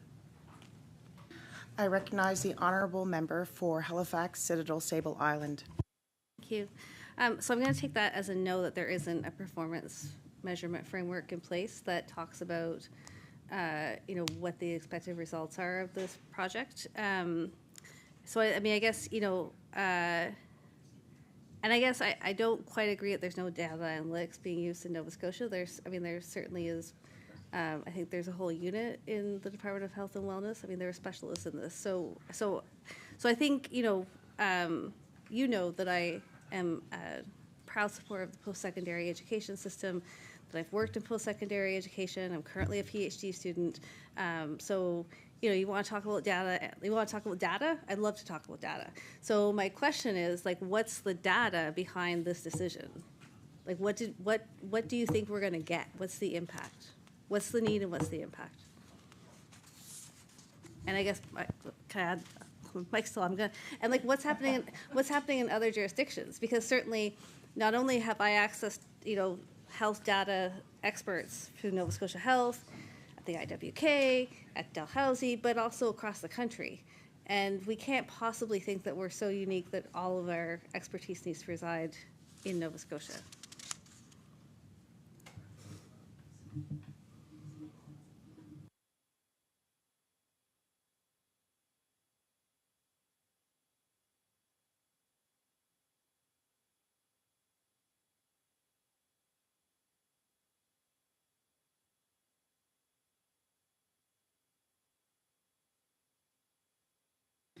I recognize the Honorable Minister for Advanced Education.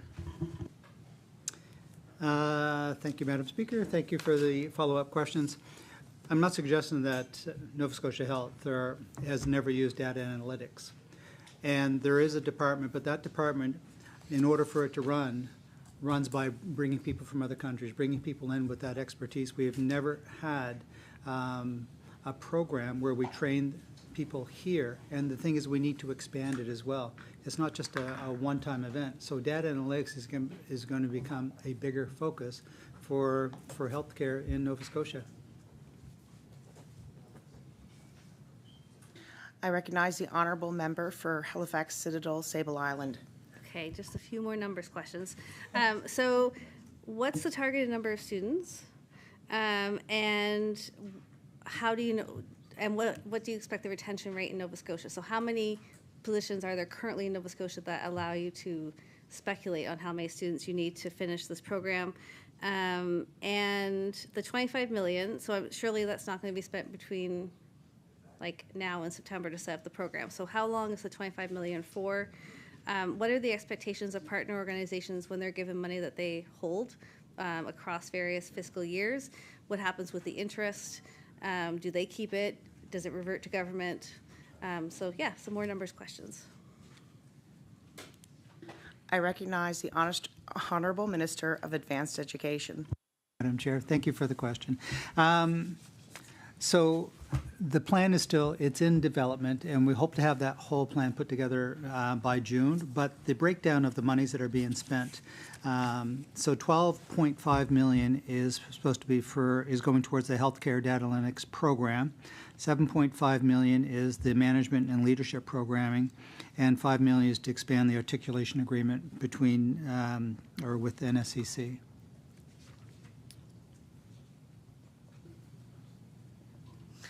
I recognize the Honorable Member for Halifax Citadel Sable Island. And over what time period and what happens to the interest?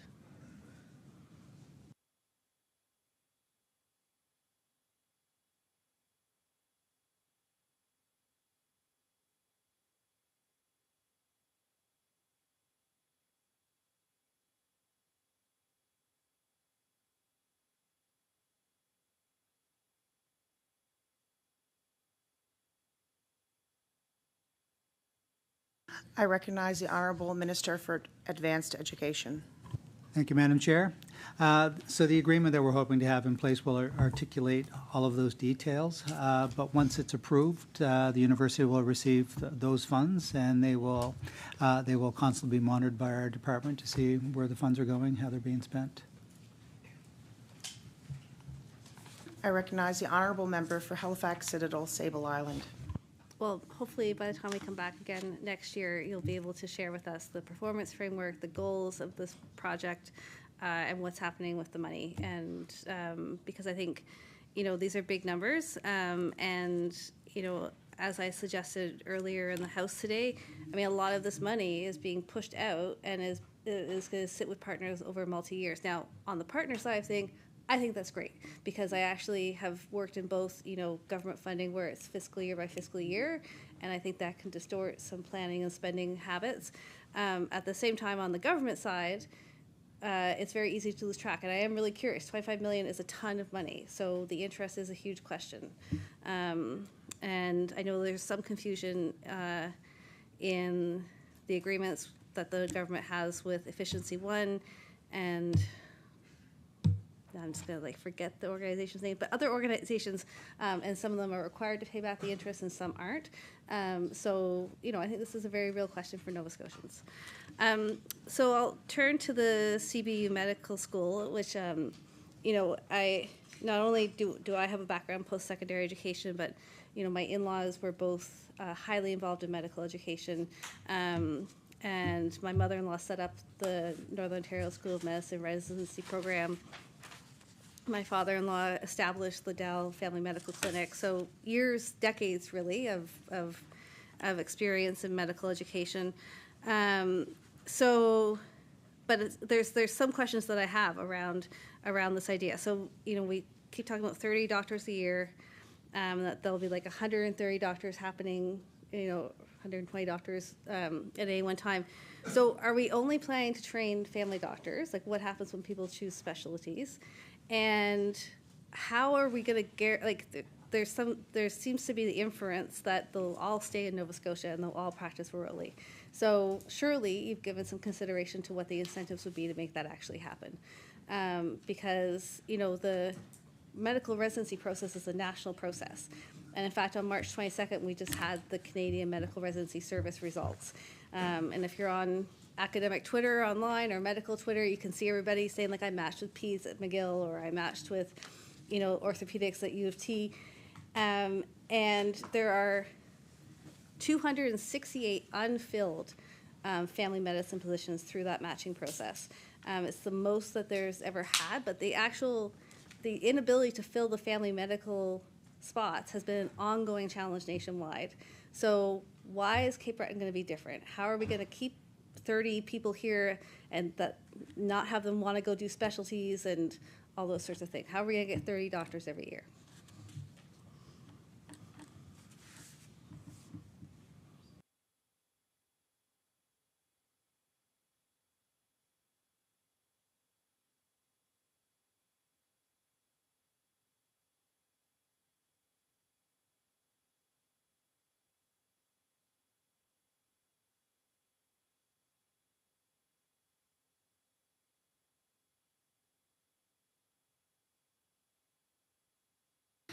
I recognize the Honorable Minister for Advanced Education. Thank you, Madam Chair, and thank you for the question.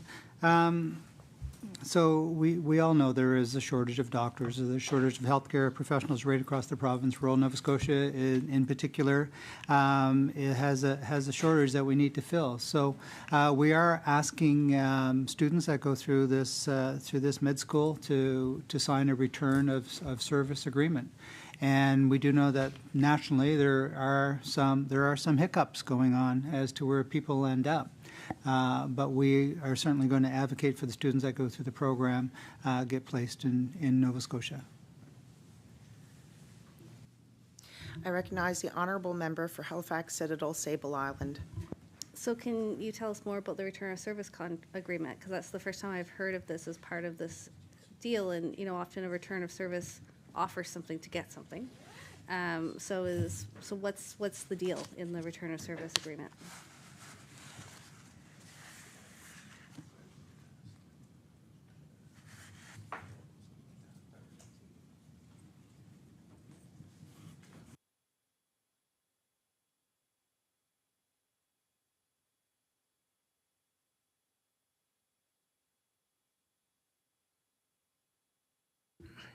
I recognize the Honorable Minister of Advanced Education. Thank you for the question. So this is really a question for health and wellness, but they did provide us some documentation on that. So if there's really any follow-up questions from that please contact them. But so I'll just read this to you. So for physicians, we have 3 financial incentives, 2 educational incentives, the Practice Ready Assessment Program, Labor Market Priority, and 3 legacy financial incentives. So these programs and incentives require physicians to provide a return of service of between 2 and 5 years, depending on the program. There are no bonuses as part of the current return of service incentive programs. However, the Tuition Relief Program, which is one of the legacy financial incentives, a physician who establishes a practice outside of an area in which a regional hospital is located, their tuition relief reimbursement payment will be supplemented by $30,000. The recently announced new medical campus at Cape Breton University will also see students who choose to study there commit to practicing in rural Nova Scotia for 5 years.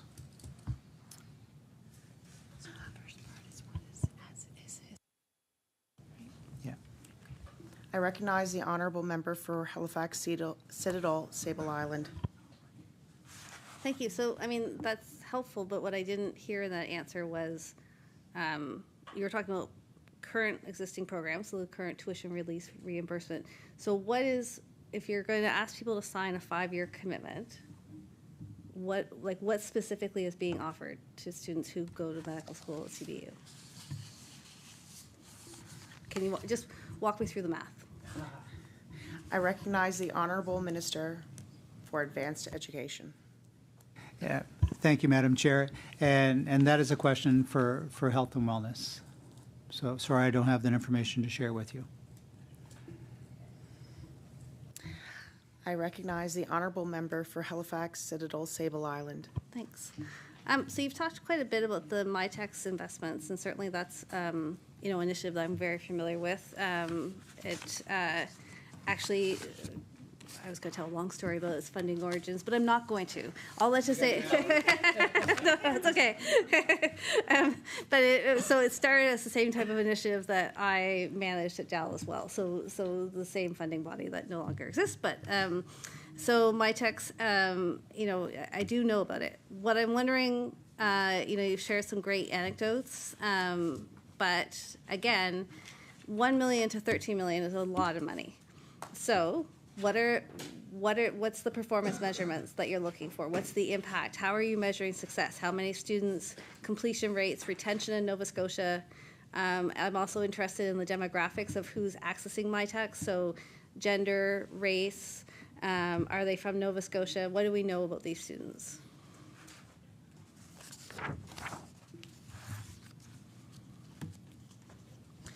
I recognize the honorable minister for advanced education.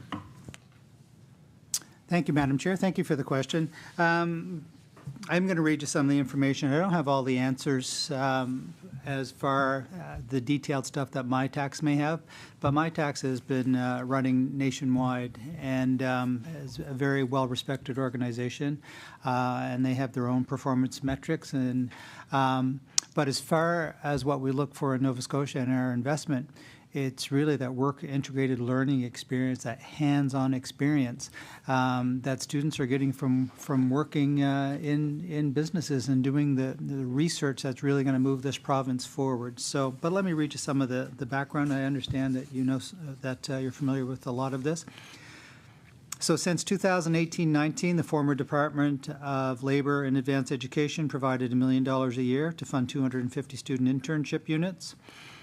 The province announced in January of this year an additional investment of $13 million over 4 years, so to create up to 3,200 more paid internship opportunities.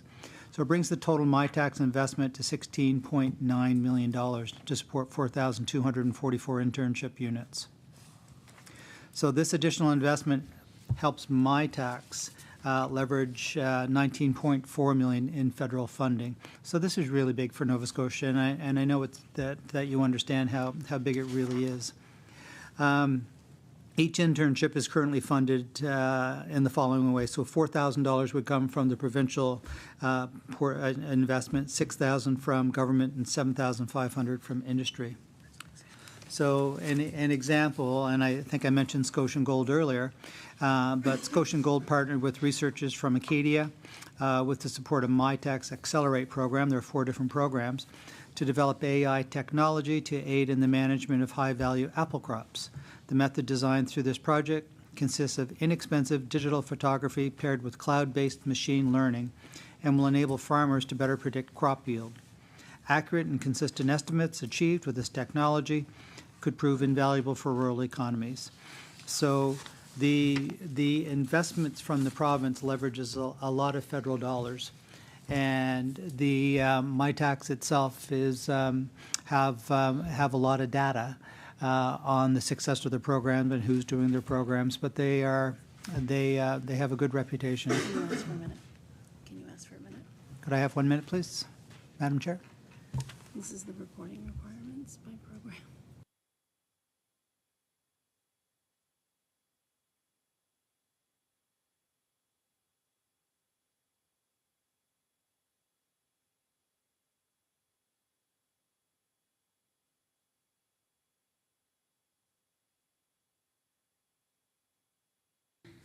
I recognize the Honorable Minister for Advanced Education. So there is a bit of, thank you, Deputy. Madam Chair, thank you.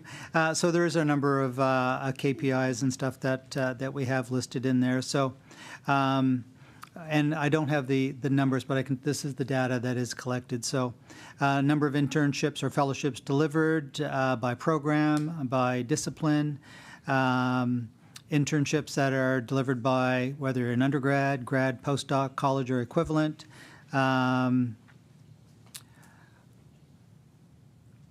Depending on who the host organization is, the interns by institution, whether or not you're an international student or not, what region of the province you're from.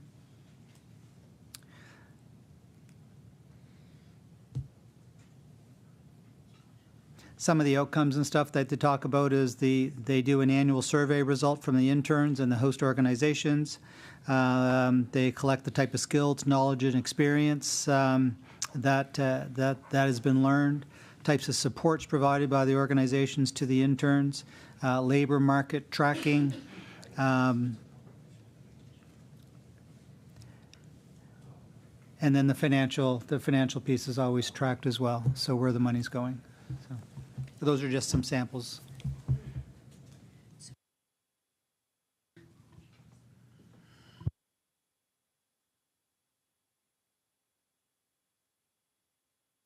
I recognize the Honorable Minister for Advanced Education. Thank you, Madam Chair. And since we don't have those details at my fingertips, if you'd like to meet at another time, we can share those details with you. I recognize the Honorable Member for Halifax Citadel Sable Island. Great, thank you. That was going to be my question, is if those could be tabled or if I could have access to them. But that's very helpful to know, and it would be interesting to see how Nova Scotia's experience compares with other jurisdictions. I wanted to ask, switching gears a little bit, perhaps. So this year saw the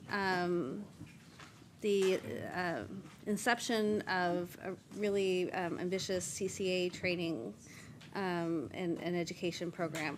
And I'm wondering if you have any information about the retention rate and what that's been from semester 1 to semester 2. Have there been any challenges identified in the program, and how are they being addressed?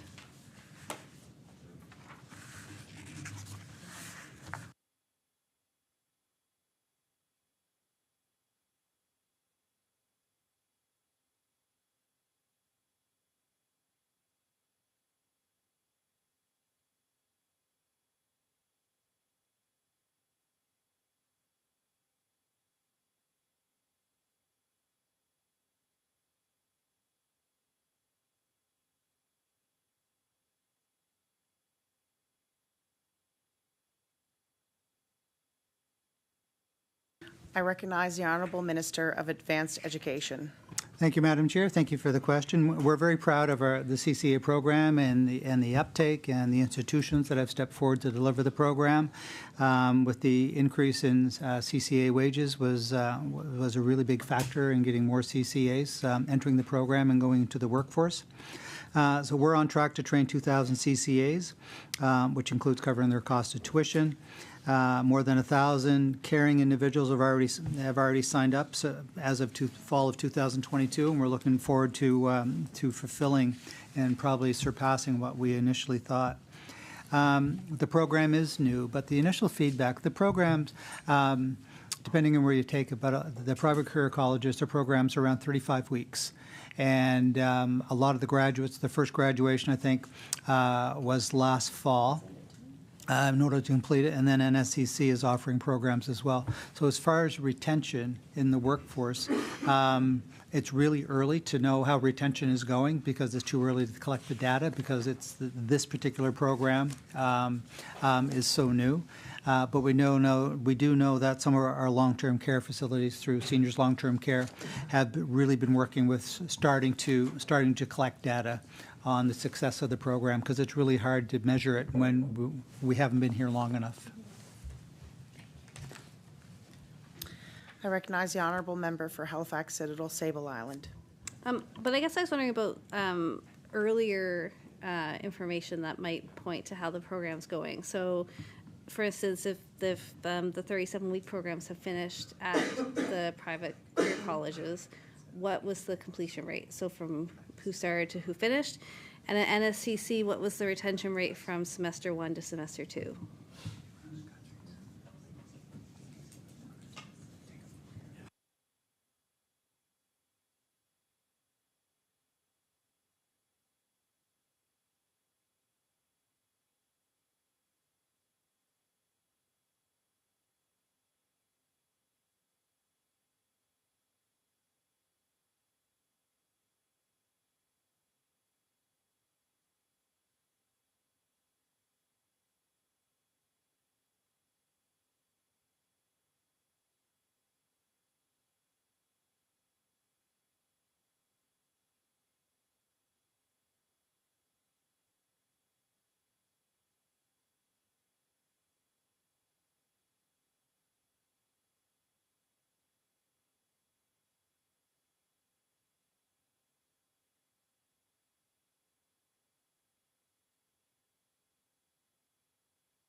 I recognize the Honorable Minister for Advanced Education. Thank you, Madam Chair. Thank you for the question. So total enrollment, so in the progressive education model, so that's the work and learn model.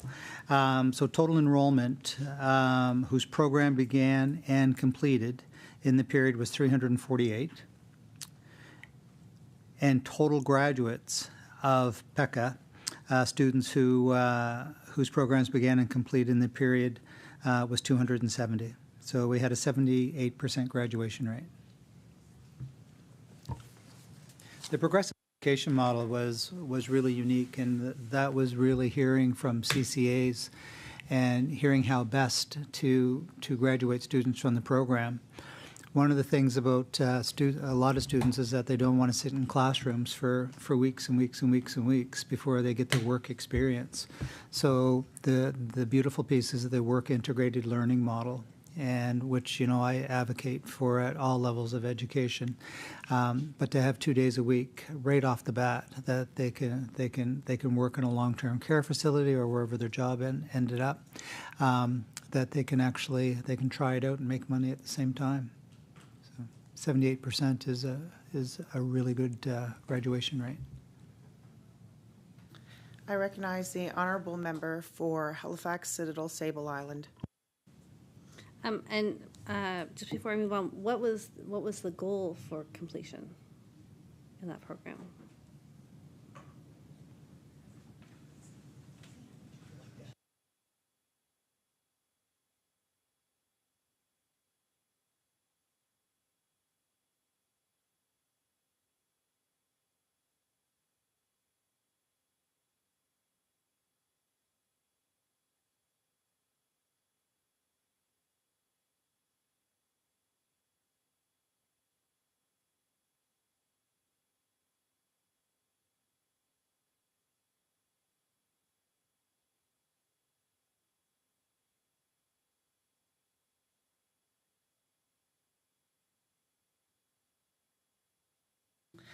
I recognize the Honorable Minister for Advanced Education. Thank you, Madam Chair. Thank you for the question. Before I forget it, I guess the success of the progressive education model, we went from graduation rate from 62% to 78%. Traditional. Which were from the traditional program. But as we know that we need CCAs, there was a call, our long-term care was suffering because we didn't have enough CCAs. We didn't have a solid number as how many, but we just knew that we needed to move, we needed to move quickly, and we needed to get workers into the workforce. So. I recognize the Honorable Member for Halifax, Citadel, Sable Island. Thank you. I wanted to turn to some of the things that you talked about in the earlier Liberal hour, and around costs of programs. So I have a number of sort of questions related to this. I think I'm going to start with this one. So you referred a number of times like the cost savings if someone stays home with their parents and they don't have to pay rent and the parents feed them. And I think that's a whole lot of assumptions about who are students. And not only that, but who do we want to be students? So when I look at things like, like I talked about in the budget address, so when I look at our numbers around our labor market, the fact that it's not an employee's market, but it's not an employer's market either. We're not filling jobs. We have this huge need, labor shortage across so many sectors and industries. That this government's budget documents identified, I think it was the 30 to 55-year-old range, as one of the areas that has fallen and is not budging, so that we're not actually getting any greater participation. So I think that's on the age front, right? And then I think about families who actually, frankly, can't afford to have another young person stay at home for much longer. Costs are rising. I think of former youth in care. So I think this idea of staying home with parents, like obviously when I started both my master's and also my PhD, I wasn't going to move home with my mom.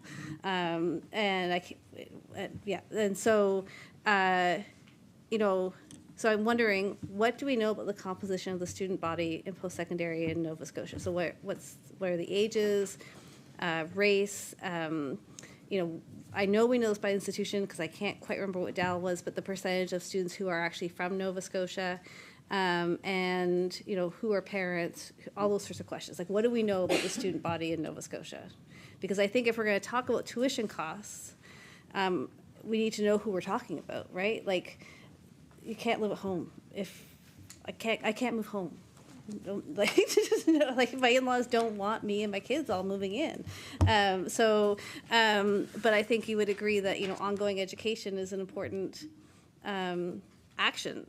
So what do we know about them? Because that's how we plan interventions like student housing or cost of tuition.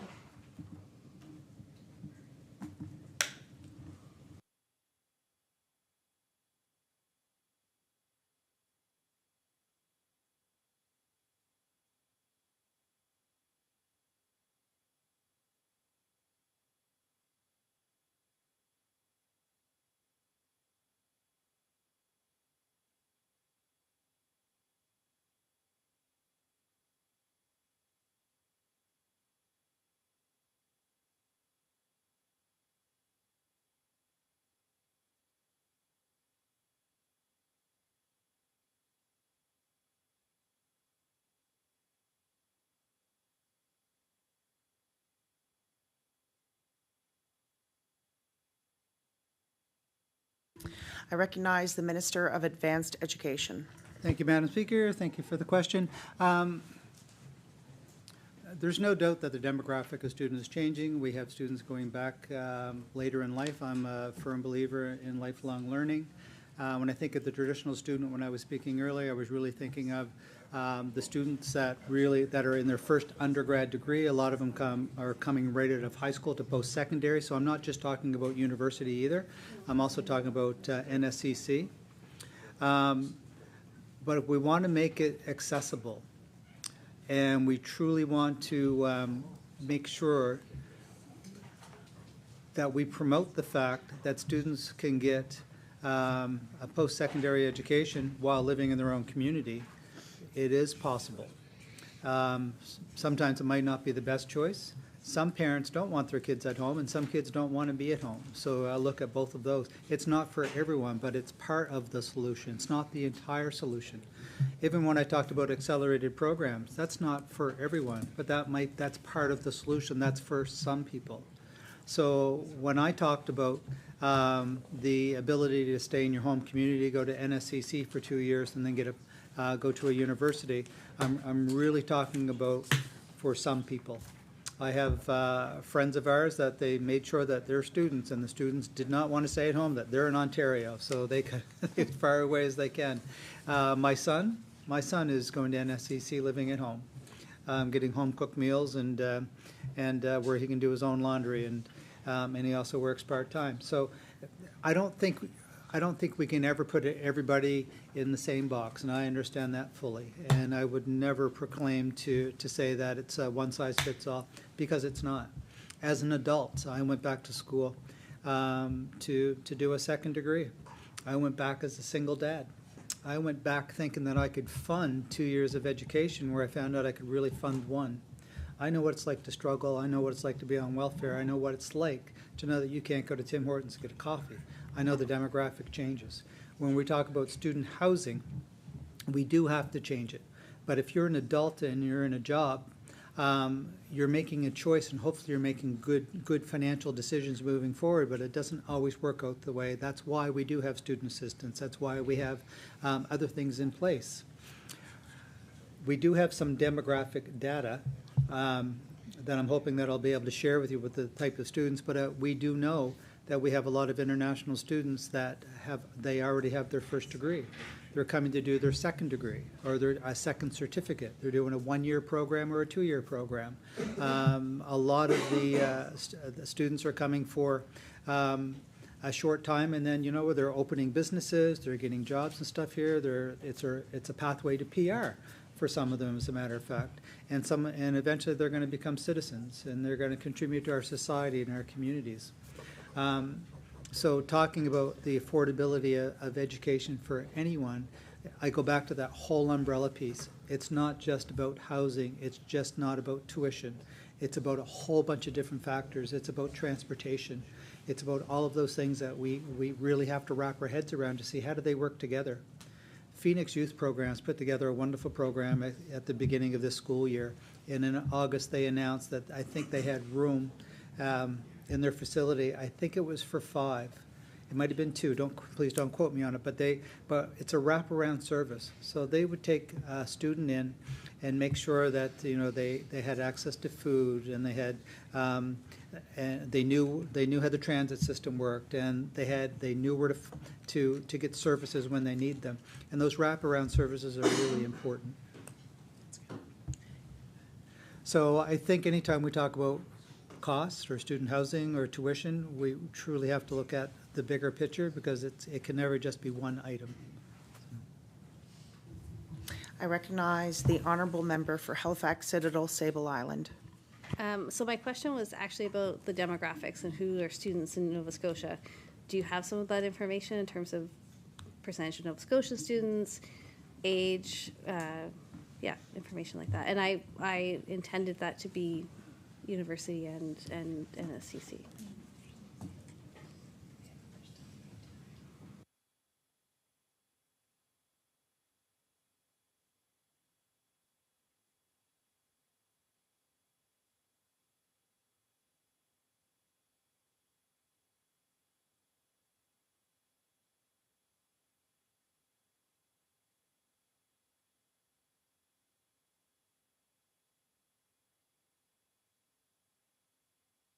I recognize the Honourable Minister for Advanced Education.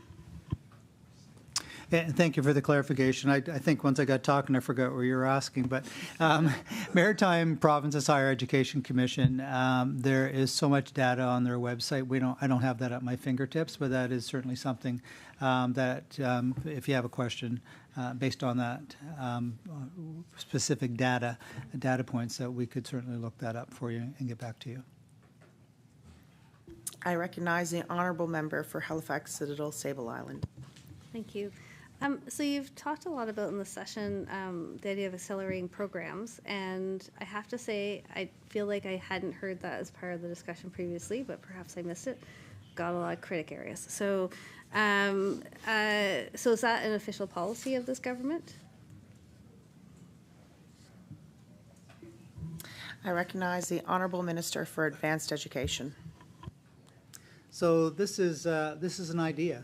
This is something that we heard from talking to students and talking to parents and talking about different ways that we could reduce the cost of a post-secondary education, talking about how to get students into the workforce earlier. The whole idea of Johns Hopkins University doing that particular study, I think I forgot to fully answer how it all came about, but it's a nice story, and I will work my way back around. But Premier Houston, on a visit to Washington, D.C., part of his networking event, met with some people from Johns Hopkins University. And one of the professors that was teaching senior policy course for their master's program, during a conversation said, you know, maybe we can do something together. So that turned into a call from really the university, that professor, to our government and said, you know, is there anything we can do? And Advanced Education stepped up and said, you know what, there are some things that maybe you can help us do, maybe a little bit faster. So the accelerated programs were certainly one of them. When I had the conversation with my wife, she said, well, this is not new to me. She said, I finished my degree in three years. So she did her program at Memorial University, but did summer courses, and she finished in 3 years. So a student can choose to accelerate their program already. So she got out and she started working right away because she really couldn't afford to be in university for that 4th year. We have accelerated programs in nursing at Dalhousie. So we thought, what should they look like? I'm not just saying that we don't need, right now a traditional 4-year program has 20 credits. I'm not saying do 15 credits. I'm not saying that at all. I'm saying let's look at it and see where the art of the possible is. Maybe some programs, maybe 18 credits will solve it. Maybe you need 22. But at the same time, I think if we use our infrastructure that is already there, that being our infrastructure at every university, every NSCC, and we utilize them on a fuller yearly basis, I think that we can benefit a lot of students, and I think we can benefit a lot of the workforce issues that we're going through right now. This is some of the demographic stuff she was asking about. If I can get to some of the demographics that you're asking for. It's amazing, these electronic devices are... In 21-22, 30,148 full-time students were under the age of 25.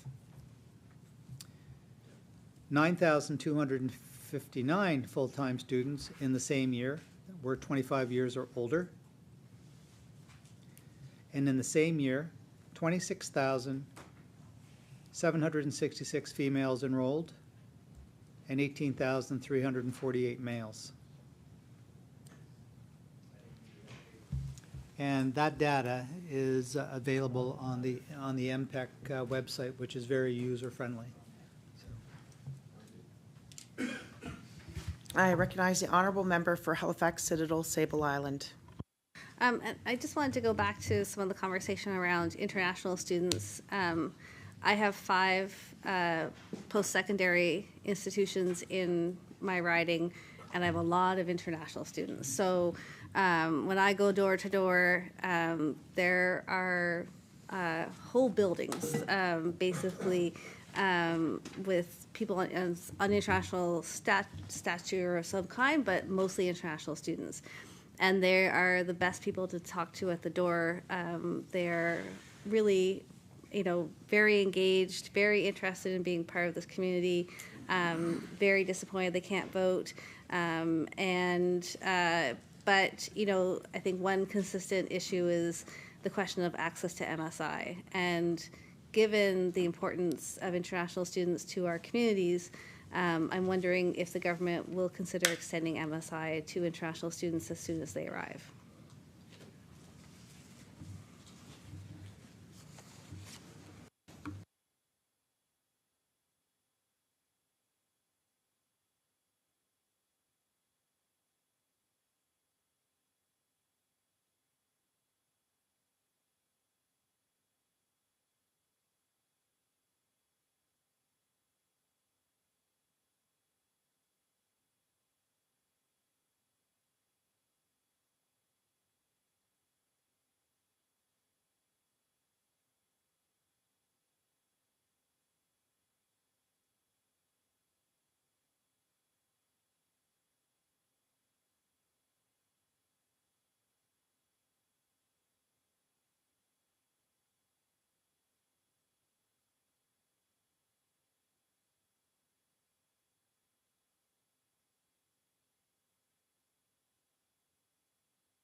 I recognize the honourable Minister of Advanced Education.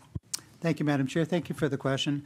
There's no doubt that international students are important to the growth of our economy, to our culture, to satisfy some of our workforce challenges. And international students want to come to Nova Scotia and they want to stay in Nova Scotia. And I understand in order to do that, number one, they expect a quality education. Number two, they expect that they're going to enjoy their life in so many different ways. Culturally, they become part of our culture. We get to share their culture, and they need to be welcome.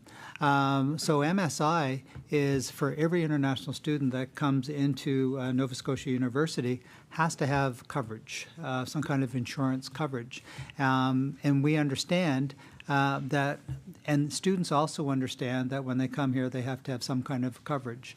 So we were able to work with Department of Health and Wellness this year to get it changed, that to change the policy, because at one time, if they left the province for 30 days, they would have to start all over again. So we look at that as giving international students the opportunity to go back home and visit their families, or to visit other parts of North America and still come back and still have access to their MSI within their 13th month and not lose it. I recognize the honourable member for Halifax, Citadel, Sable Island. But certainly they still have to wait 12 months to have access to that. And, you know, as when I started my PhD, I could go to the student health office because I could opt out because I already had a health plan. You get the idea. And I will tell you that the level of stress of international students around the health office at the beginning of September and the beginning of January is high, because they also know that they need to make sure that that coverage is in place, and they're nervous about being in Canada without knowing how their medical insurance works. So I think it is still really, it's an additional cost. It's a cause of stress, and it's a priority of every single student union, I think, in this province. It's a priority of Students Nova Scotia, CFS.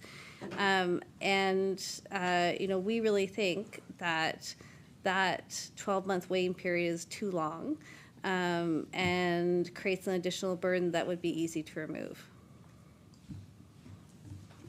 I recognize the Honourable Minister for Advanced Education. Thank you, Madam Chair. Just a point of clarification. So the stress for students is, from what I understood, is in that 13th month that they don't know whether or not they're covered or not? No. I recognize the Honourable Member for Halifax, Citadel, Sable Island. So what I've observed at Dalhousie, at least, is when the school year officially starts, whatever that date is, so September 5th, September 6th, students need to be able to prove that they have the private extra coverage that's obligatory for DAL students, unless you can prove that you can opt out. So in my case, in sort of permanent residents or Canadian citizens cases, it's if you have a health plan, like my partner works for government, so I could opt out. And that reduced my costs. And so for international students, they have to pay for that insurance plan until they can qualify for MSI. And so it's both getting it, understanding it, accessing it, and paying for it that's the stress. And I think the 13th month, I think, was really not the major priority, certainly not what I hear from student organizations as the major concern.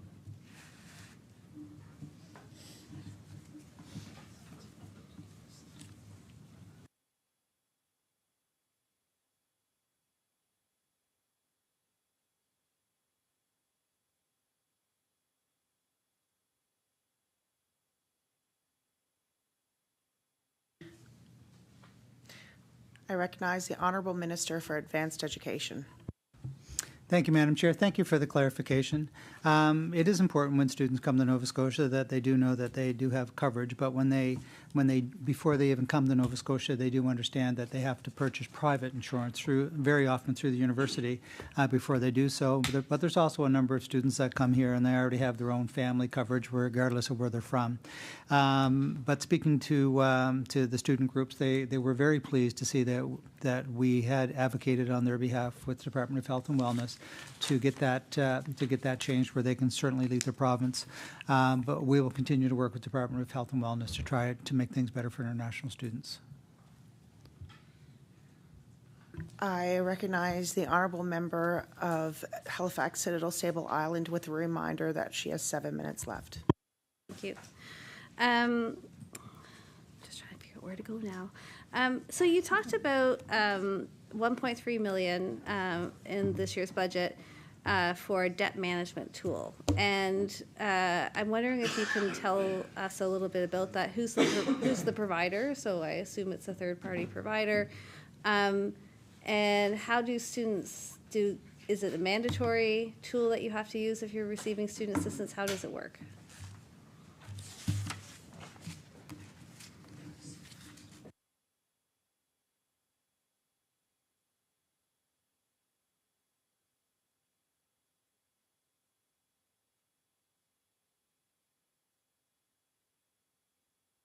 I recognize the Honourable Minister of Advanced Education. Thank you, Madam Chair. And my apologies, looking for clarification. I'm not sure what, could you repeat your question? I'm just getting clarification because the 1.3 million that we have doesn't line up with what the initiative you're talking. Okay, I might have gotten it wrong. Yeah. When you were answering.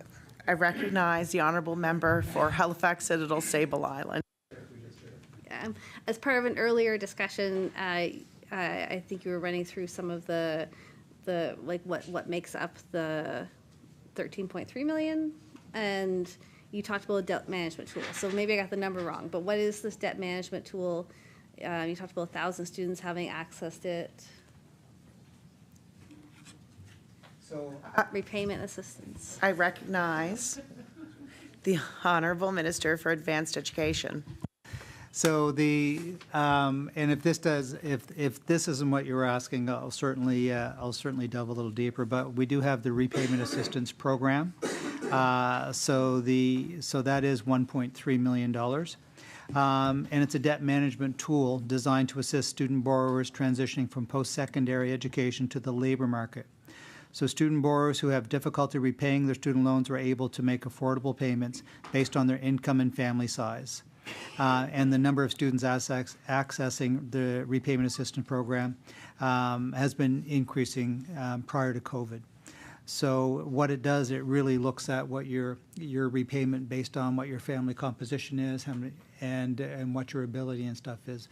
So that was really a budget line that just to really help take some burden off of students once they graduate. I recognize the honourable member for Halifax Citadel Sable Island. That's helpful. So just to clarify, I think I heard debt management tool and I was like, oh, it's an app. So the 1.3 million is in fact, is that administering the negotiations around what payments are made, or is that actually relief to students? I recognize the Honourable Minister for Advanced Education. Thank you, Madam Chair, and that is a relief for students. So. I recognize the Honourable Member for Halifax Citadel Sable Island. Last year at this committee, I asked about recognizing that your mandate letter contained actions around sexual and gender-based violence. But I also wondered about activity in the department and policy work around the consumption of alcohol and substance use on campuses. And so I'm wondering if there is any work being done in the department on those issues.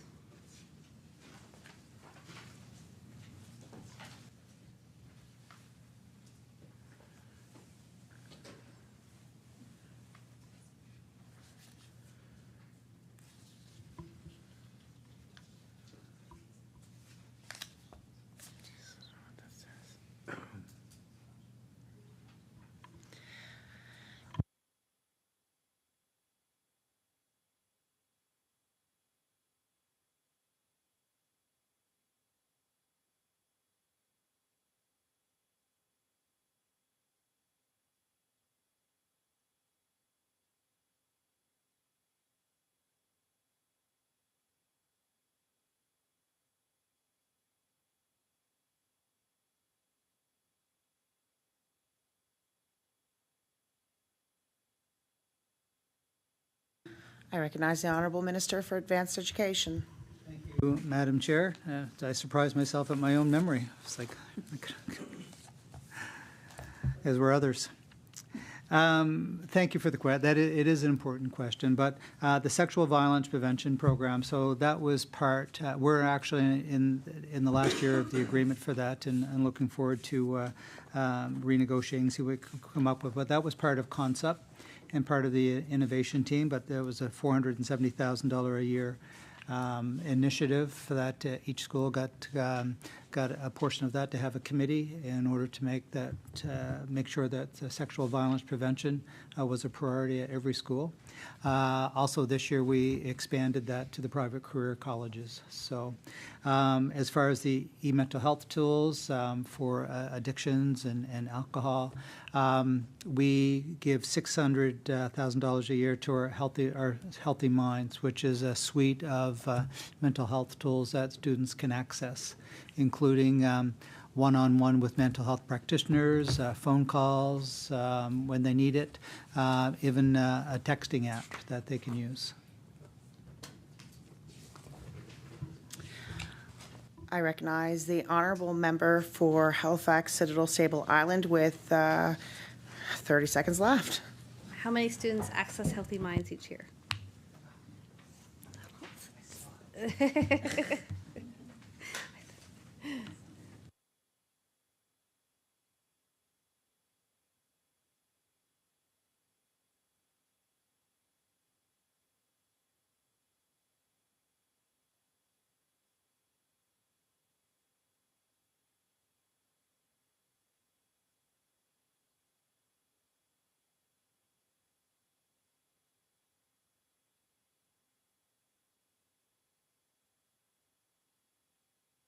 Order.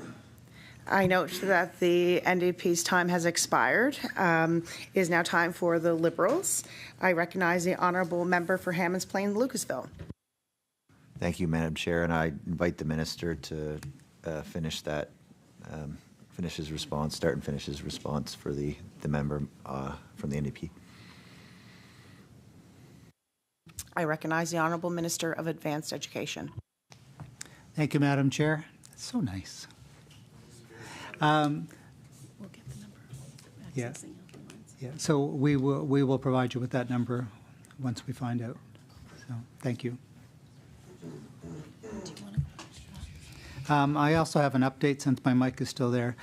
We have an update on the number of students surveyed in the housing needs assessment, and 1,823 respondents. So. I recognize the Honourable Member for Hammonds Plain, Lucasville. Through the chair, thanks for those responses, Minister. And I'm going to dive into a few questions related to the initiatives around expanding the medical schools. I'm wondering if the Minister can provide any information with respect to perhaps there's a roadmap that would detail some milestones so that we as members and the public can track the progress leading to 2025.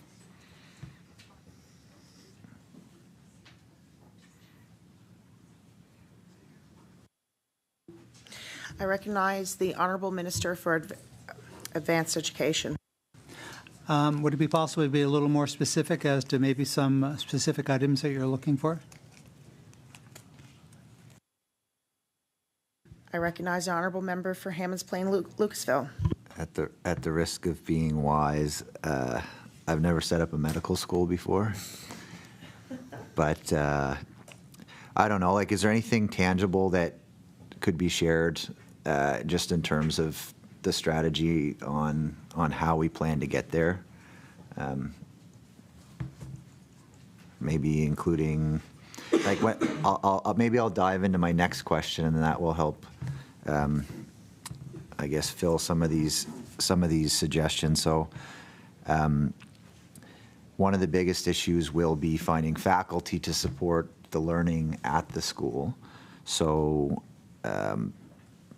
how will we go about recruiting those educators, docs to provide that academic support, that training, that scientific research support, whatever goes into getting your medical, your doctorate. So perhaps that'll be first and foremost, through the chair. I recognize the Minister of Advanced Education. Thank you, Madam Chair. Thank you for the question. Yeah, at the risk of sounding smart as well, it's like I've never set up a medical school before either, but we do have professionals that do, and thank goodness for that. We have really good people working at CBU. We have really good people working at DAL. DAL's been through this before. They already have a school set up in St. John, New Brunswick, so they have a lot of expertise. They're working with the Department of Health or Health and Wellness, and so there is a lot that's going to go into it. It's still in the planning stage. But we are very optimistic, but really looking forward to the project starting to roll out doctors. I recognize the Honourable Member for Hammonds Plains, Lucasville. Okay, so stay tuned for information about the logistics of getting it set up. That's fine. So we've identified 2025 as the start date, correct? And I'm wondering when the minister anticipates that applications and approvals for admittance will be initiated. I recognize the Honourable Minister for Advanced Education. So normally, they were to start to be.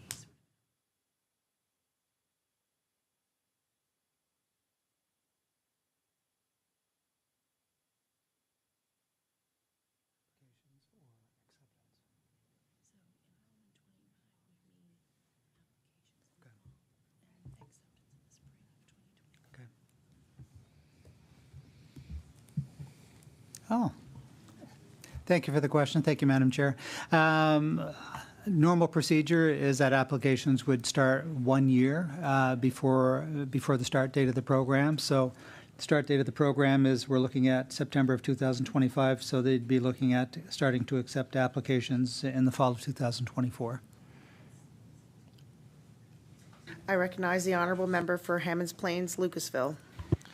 Thank you, Madam Chair. Through you, Minister, thank you for that response.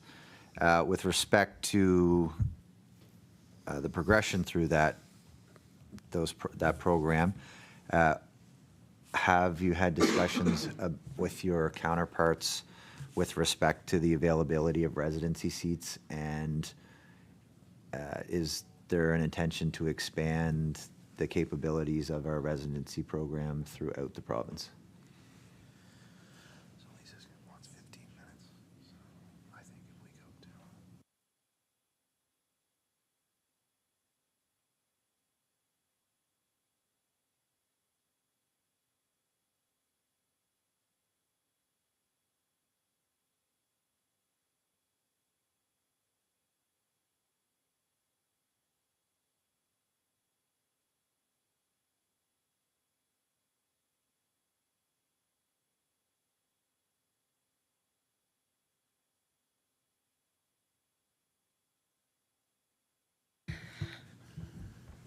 I recognize the Honourable Minister for Advanced Education. Thank you, Madam Chair, and thank you for the question. So, so we have lots of experts in the field, and Cape Breton has taken on Dr. Oral in order to really start this process, and this process actually started last fall. So they are looking to find doctors throughout Nova Scotia who are willing to take on a resident. So it has been happening, and it'll still be ongoing, and there's lots of people that are working on it.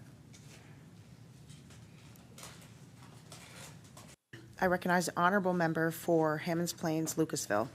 Thank you, Madam Chair. Minister, thank you for those responses. That wraps up that particular line of questioning for me. I'm going to switch back to a conversation about I guess the consideration that students attending their undergrad, perhaps that's the focus I'll take as well, or students in general, perhaps, that they will live at home with their parents, or that parental income is weighted and factored into their capability to afford school. So I'm wondering if, through the chair, if the minister maintains the policy to consider parental income as part of the student assistance considerations.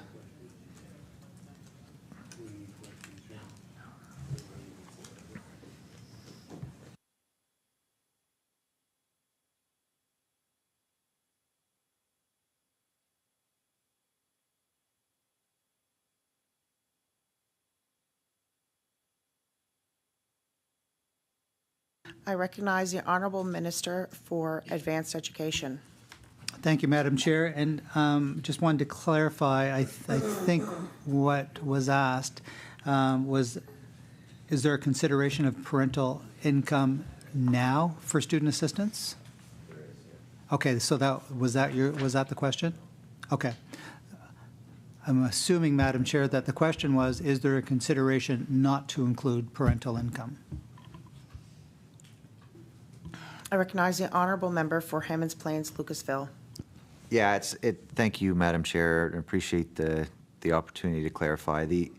It's not an infrequent comment that I receive, particularly from parents who, may or may not have a ton of money. And I'll use me as an example. My parents, don't get me wrong, I was very lucky, but my mom and dad had 4 kids. So that going into school, and for them to be considered, for there to be a requirement for their income to be factored into my ability to receive student assistance, it creates a challenge in that circumstance when there's multiple children in the house that are all kind of moving in that direction.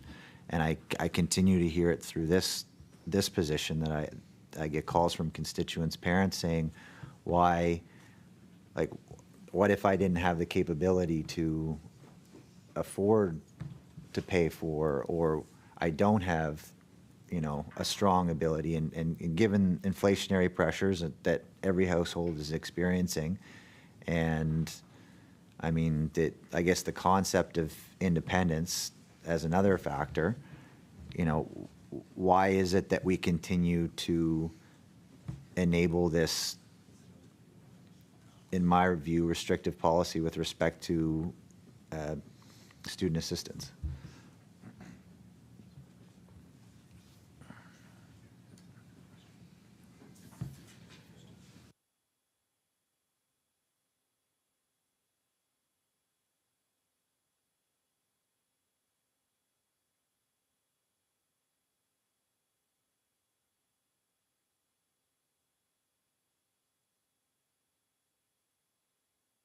I recognize the Honorable Minister for Advanced Education.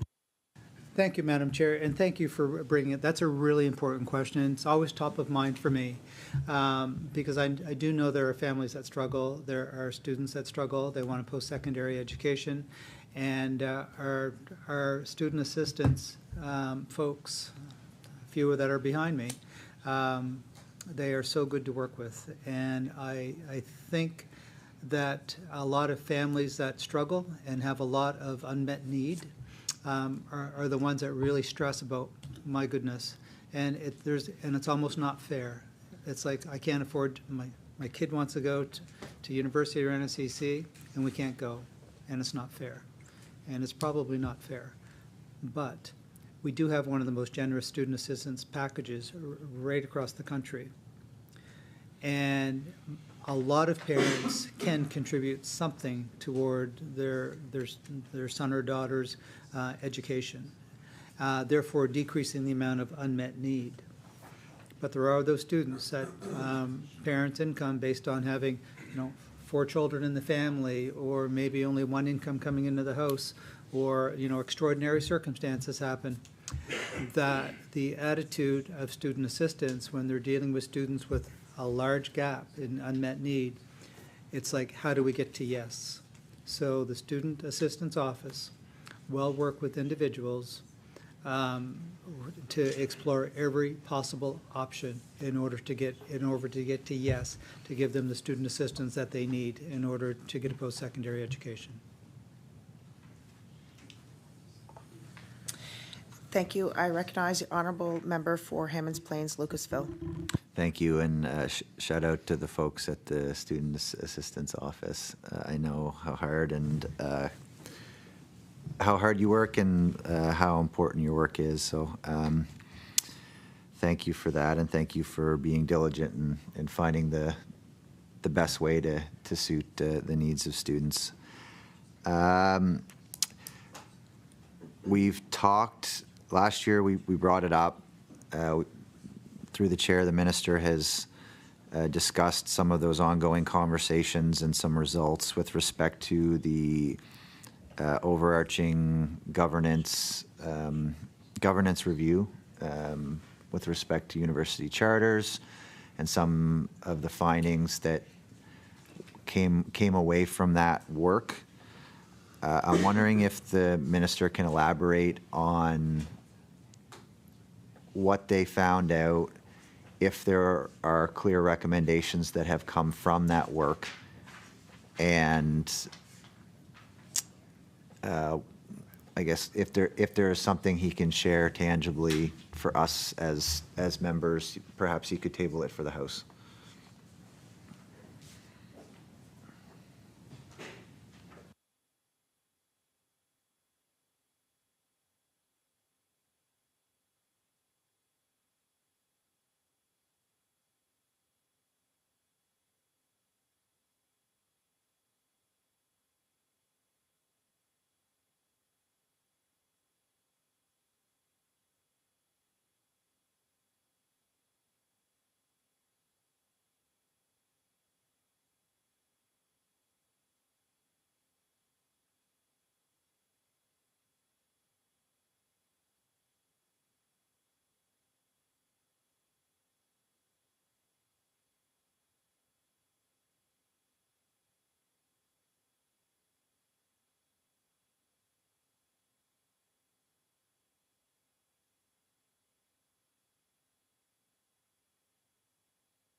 I recognize the honourable minister for advanced education. Thank you, Madam Chair, and thank you for that question. I believe I did address that a little bit earlier. But the first 9 months was really to do a scan. Excuse me. A scan or an inventory of what was in the MOUs. And so that has been completed. So we're in the process now.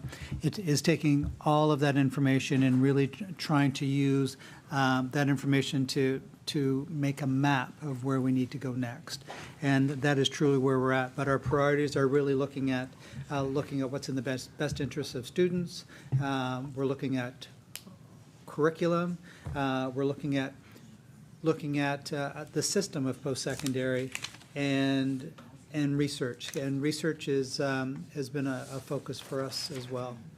So as you may know, we are also responsible for Research Nova Scotia, which has a $25 million budget to really help with the research needs of Nova Scotia.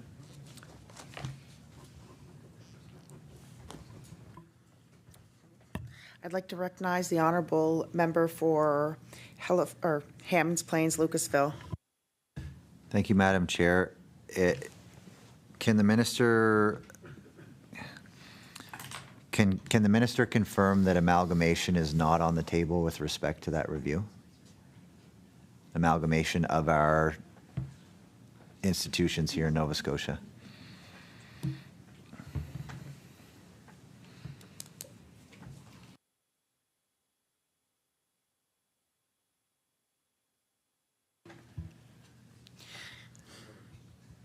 I recognize the Honourable Minister for Advanced Education.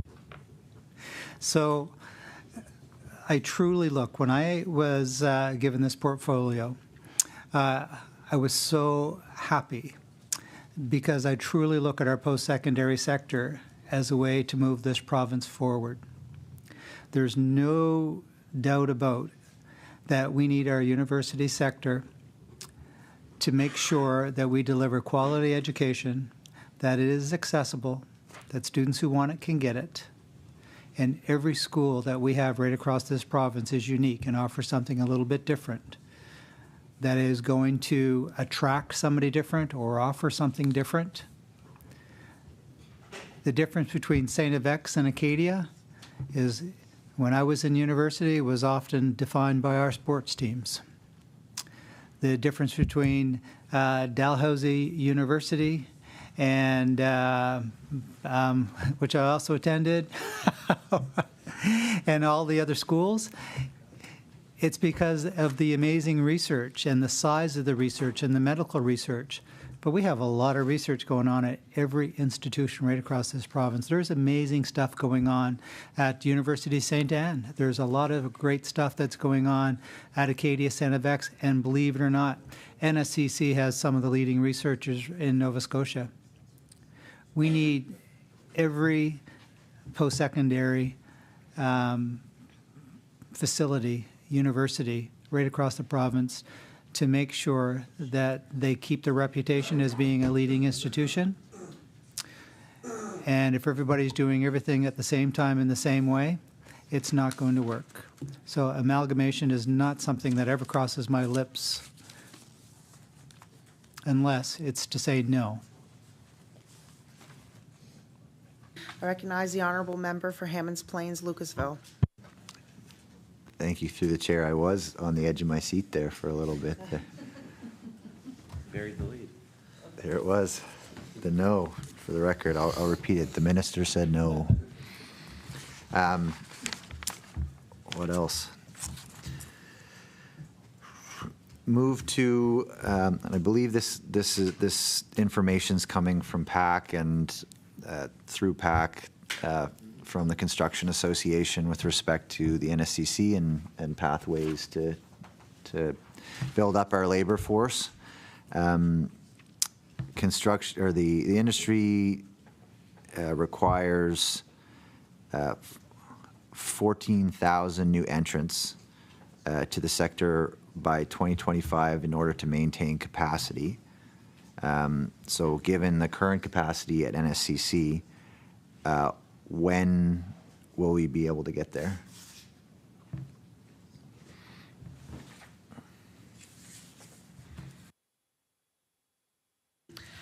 I recognize the Honourable Minister for Advanced Education. Thank you, Madam Chair. Thank you for the question. This is so important, and we realize, and everybody realizes, we need people working in the trade sector. We do work closely with Construction Association of Nova Scotia. We work closely with Labour Skills and Immigration. We're working closely with apprenticeship, and we're trying to make sure, as part of that transition piece that I was talking about earlier, one of the things in order to get people through is to make sure that we get the right bums in the right seats. And we know there are a lot of students out there that are dreaming about a great career in the trades. So last year, we had a total of 2,009 students enrolled in designated trades. And it continues to expand, and it's still growing. And we do realize that we need more. But when I talked about good transitions, we can get more by doing the same, even if we can retain more students in the programs. So that's why we are working with NSCC. We're talking to our counterparts in Department of Education and trying to make sure we can have higher retention rates based on better transitions. So we're looking at at everything that we possibly can in order to make sure that we get the tradespeople that we need for tomorrow. And always looking at programs and working with NSCC. One of their strengths is how nimble they are. And if we need a certain trade, more of one and less of the other, they're able to adjust to that. They're always working with the sector in order to ensure that they're offering the programs that they're needed going into the future. So NSCC is a great asset to the province, and we will ensure that that we do everything that we possibly can in order to get tradespeople out there. I recognize the honourable member for Hammonds Plains, Lucasville. Just going to ask one more question, then pass it to my colleagues here. We know absolutely that the NSCC does a great job of focusing on recruitment of Nova Scotians. I'm wondering if the minister can share, or the minister can share anything about international recruitment, or a plan to, like, would the minister give some direction or encouragement for NSCC to build up their capacity to recruit internationally? How does that work?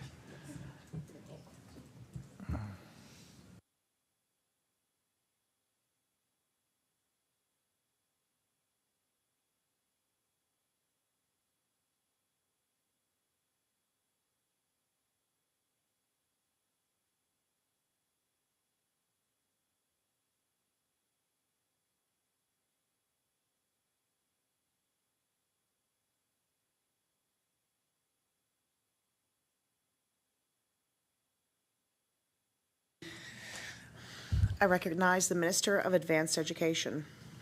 Thank you, Madam Chair. Thank you for the question. So Nova Scotia Community College is first and foremost Nova Scotia Community College, and even though there are some international students in the programs, it's not focused on international students. We have waiting lists for a lot of our programs. So more importantly, in my mind, is making sure that we get the right bums in the seats. Therefore, if we can improve our retention rates, because if you get somebody that drops out in December because it wasn't for them, that means there's somebody else that didn't get into the program. So we'll continue to work with NSCC and all of our other partners in order to make that happen. I recognize the honourable member for Sydney, member 2. Thank you, Madam Chair, and I appreciate the opportunity to just come in for a few minutes. I want to talk specifically about home, and as the MLA in Sydney, hey, we're all excited with what's happening at CBU. I'm a graduate of the school myself. It's exciting, but to be honest, we deal with a lot of international students that come into our office that have nowhere to live. They're coming to the community. We've had students sleeping in cars. We've had situations where, you know, they're coming to town and CBU is doing their best, but really, and it would be no different regardless of who's in government at this point, whether it's any party, but there legitimately needs to be a plan to address how many students are now in the community. So I know CBU is looking at a housing development in the Ashby area. They bought a piece of land, which I think could be very exciting, and I think could actually do a lot to help the situation, but we just can't let this continue as it is. We want the students to have the best experience possible when they come to the community, but we desperately need places for them to live. So my question to you, and listen, I appreciate the conversations that we've had in the past, you and I, about anything in Cape Breton, but this is a big one. We're getting it in our office big time. There are students with nowhere to live. So can we get some sort of commitment in this budget that student housing, housing in general is an issue, we're in growth, but student housing in particular, we need to figure out a way to do something to support these students. And whether it's that project in Ashby, whether it's some of the other residential developments, as someone, I'm asking more as a Cape Bretoner, is more of a non-political thing. I'm asking on behalf of those students that need a place to live. And can we get a commitment from you and your department this year that we're going to see more student housing options in the CBRM? I recognize the Honourable Minister for Advanced Education.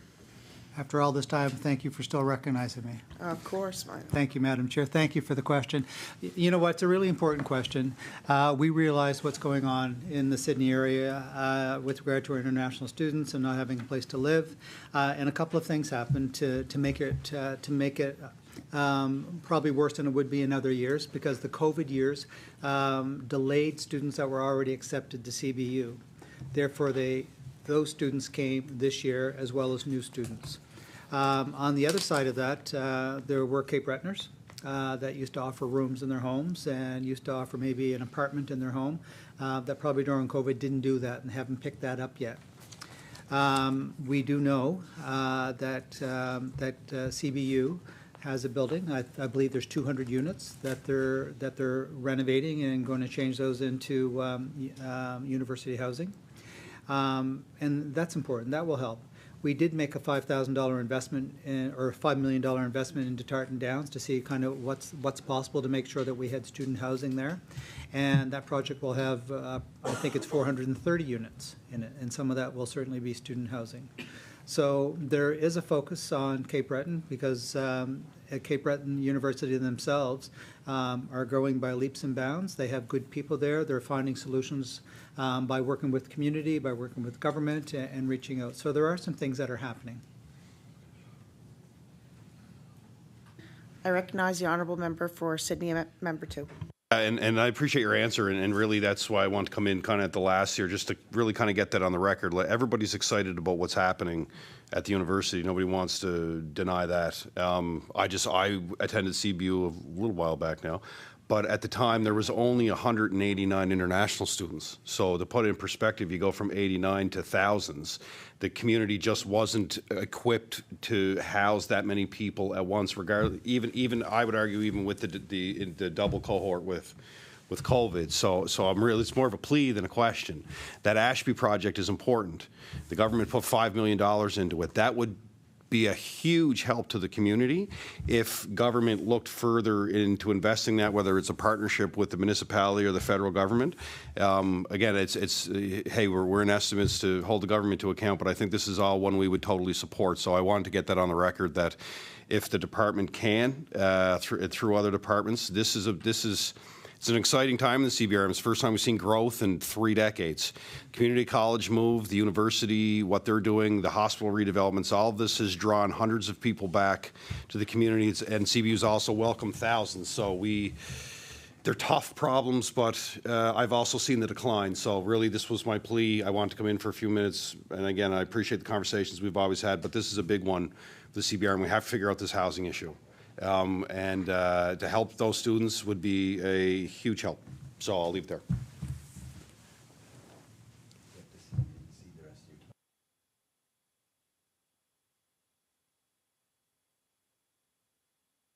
I recognize the Honourable Minister for Advanced Education.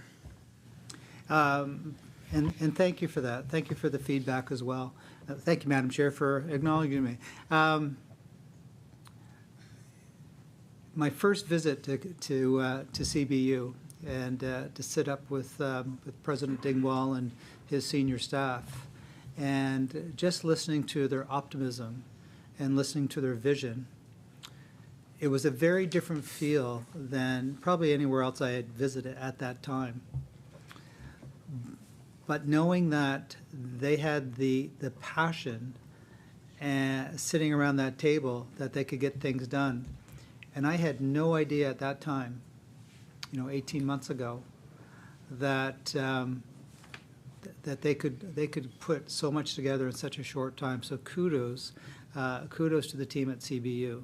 The one thing that we have coming out in the spring, and I know we're officially into spring now, is our student housing strategy, and we really have focused on short-term, mid-term, and long-term solutions. And those short-term solutions will have an impact all over the province and in Cape Breton. Some of the midterm stuff will as well, but the long-term stuff are the actual builds. I mean, if we could build something in 3 months, we would build something in 3 months, but we just can't, and we all know all the great reasons why, or not so great reasons why. But in a sense, when we think about, boy, oh boy, we have a labor shortage, and we have all kinds of things that are going on, we really need these international students to stay here in Nova Scotia. And we have jobs, and there's a lot of good jobs and stuff that we want them to stay here for. But I've been to Cape Breton probably more times than I've probably been anywhere else, and visiting the NSCC campuses and CBU. And it's the people. It's actually the people that really make a difference. And the 4 students that were here, I introduced them yesterday in the House, but there were actually 19 that came from Johns Hopkins University. 4 went to Cape Breton. They drove up. And they said, geez, your highways are pretty good here in Nova Scotia. I thought, geez, I'm not sure what you're dealing with when you're down there. But it's one of the things they mentioned. But they did. They came up here, and they spent some time in Halifax, and they went to Cape Breton to talk to folks at the university and to interview them and get some data. But they had the same comments. But to listen in the news for decades about what was going on and the population decline in Cape, and in Nova Scotia in general, but especially in Cape Breton. And everybody was moving out west and moving off of Cape Breton. But Cape Bretoners have this, there's something about being a Cape Bretoner that gives you a sense of pride, that everybody's wearing CBU stuff when you're around. And when you're out in the community and you're from Cape Breton, there's an automatic bond. It's all of a sudden, it's like, we're like brothers and we're like sisters, and I'll defend you forever because you're from Cape Breton. So I believe that Cape Breton, with what's going on at CBU and Marconi campus, it's attracting people back. And I really think that area is truly set in order to become an economic driver again in Nova Scotia. And to be Minister of Advanced Education and to be part of that, and for you being in community and be part of that in your role in the past, I just think it's a great time. It's a great time to be in Nova Scotia, and I'm sure when I go to Cape Breton, it's like, geez, sometimes I wish I were born in Cape Breton, but I wasn't. I can't even play the fiddle. I can't even play guitar. But anyway, thank you for your comments. That student housing strategy will have impact for you up there, and you will see it. So, I recognize the honourable member for Bedford South. Thank you, Madam Chair. I just wanted to say that we will be ceding the remainder of our time to the member for Halifax Citadel, Sable Island, and the NDP caucus. Thank you. Thank you. I recognize the honourable member for Halifax Citadel, Sable Island. It's just like an end-of-day test. Like, can you remember all the constituencies as we go down the line? So we're also very excited about the work being done for student housing in Cape Breton. We're excited about the student housing strategy, and certainly I know from my work with student associations that they are also very keen to see this. Will the strategy include a definition of affordable, and how will that be measured?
I recognize the Honourable Minister of Advanced Education.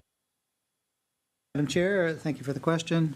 There's no doubt that part of our student housing strategy is certainly going to increase housing stock in general, and with the recognition that for every student housing unit that we build through our project is going to relieve the market and open it up for somebody else. As far as the affordable housing piece, that a lot of the definition of that, it is variable, depends on whose definition of it is, but it also does fall on the shoulders of municipal affairs and housing, and they work very closely with CMHC for the number of units and what they define as affordable housing. But the expectation is that when, for example, our NSCC builds, NSCC will be overseeing their student housing projects, and as far as how much that will be paid for each student. I recognize the Honourable Member for Halifax Citadel Sable Island. I think one of our concerns is that we keep seeing the word affordable attached to housing that actually doesn't match the CMHC definition. So it talks about, below market rate or fair market rate, I think was what was used to describe the NSCC acrely. Whereas affordability under CMHC, I believe is 30% of income. So, I do hope that the government will use the CMHC definition of affordability, but I'm not sure that that's been the case thus far. I'm just going to hop in with what might end up being the last question. So in my previous round of questions, I asked about issues around substance use and alcohol consumption on campus. And I appreciate the information about healthy minds, but I was not thinking so much on an individual level, but more of a systemic issue. So, in 2013, Dr. Strang led a major process about the problematic consumption of alcohol on Nova Scotia campuses. There's a great report. I think I sent it to you. It's well worth reviewing. And there was some work that started around thinking about the culture on our university campuses in particular. And then I think the Liberal government came in, and I think, we had COVID, and so that work got really dropped. And I know it's something that Dr. Strang is interested in really revitalizing in terms of thinking about the problematic consumption of alcohol. And then, since then, of course, obviously, we've had the legalization of cannabis in Canada. And I guess what we're seeing in my riding, although it's not just a Halifax Citadel Sable Island problem, but, we've had this phenomena of Dalhousie homecoming over the last number of years. It's not just the Dal problem. It's a multifaceted stakeholder problem. It's not just Dal students. I know that. It just happens to be branded in that way. But certainly, in Wolfville as well, concerns about sort of community behavior of student bodies associated with universities. So recognizing that it's not always all the university students. So these are complex issues. They're complicated issues. No one stakeholder holds the solution. There is no one solution. I'm a firm believer that there are a few things that can be done. And I think that we need to really look at sort of the full question, and that ranges from community building initiatives in community between students and their neighbors, so that you're less likely to go and urinate on their front porch because you know them. But I also think, the reports of alcohol consumption and illegal drug consumption at these events is pretty astounding. So just, I also think there's policy issues to consider, and I'm wondering how the department is engaged in those conversations with universities around sort of their community presence and impact, specifically related to large, unregulated, unsanctioned street parties.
I recognize the Honorable Minister for Advanced Education.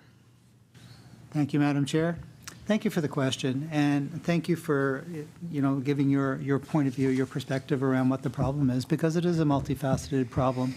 It's not just university students. It's not just one campus. It's so everybody really does have to pitch in order to find a solution. We have been working with all of our post-secondaries on this, but with specific reference to DAL. We do need to work together in order to help the residents out. It is really tough, and we actually did work with DAL on trying to get better policies and better things in place for the St. Patrick's Day party, and I believe that did go over much better than some of the previous parties and stuff. But my experience as a principal and an administrator in the high school system, in my work for 28 years, and having a 19-year-old at home, and growing up as a teenager, for God's sakes, it's like it's tough. Like it's tough to be able, like you always hope when your kids are growing up that if they're going to drink, that they're going to drink responsibly, and whatever that definition of responsible is. And there's so much more out there these days as far as drugs and the availability than there was when I was a kid. And so how do you keep kids safe? And there's an awful lot of stuff that we did in schools and high schools really around the harm reduction piece. Because if you're never going to stop kids from drinking, or trying drugs, and it's like, how do we keep them safe? And those conversations, we have to have real conversations and build relationships with these kids, and that can't stop when they finish high school, because teachers and parents, you have this great relationship with these students, and all of a sudden they go off to university or community college, they move into the city, and they announce this big party. Well, you know what? All of a sudden those relationships aren't there in place. And somehow we have to transition probably a little bit better there. But it's not all students. It's some students. And it might be some students from every school. It might be some high school students. Might be some just some youths or some young people. Maybe not even all young people, but it's a mishmash of different people from different places, different ages that are doing the street parties. And the universities do have to take some responsibility. I know when I was in university, we used to have celebrations and stuff that were on campus. Not saying that there weren't parties out in the streets. But I think with the advent of social media, the ability for to call a party on a moment's notice anywhere, it's really changed things. So I really do think that that schools need to look at their code of conduct and make sure that they enforce the code of conduct, have constant communications with community, with law enforcement, with students, with parents, and to make sure that we can all be in respectful communities. When I don't think all students should be pegged, and unfortunately I think they do. They say, you're a student at this school or that school, I can't believe what you guys did. And it's like, hey, wasn't into it, wasn't even there, wasn't even in Halifax that day. But I think it's unfortunate that we have young people that are being pegged as being somebody that went to the party and caused damage. Even the students that are participating in these parties probably aren't bad kids. And that's the thing. And there is, students do want to let loose every now and then, and they do want to have fun with their friends. But at the same time, we truly have to build a relationship with students and to say, you know what, it's okay to have fun, but it's not okay to cause chaos. It's not okay to damage people's property.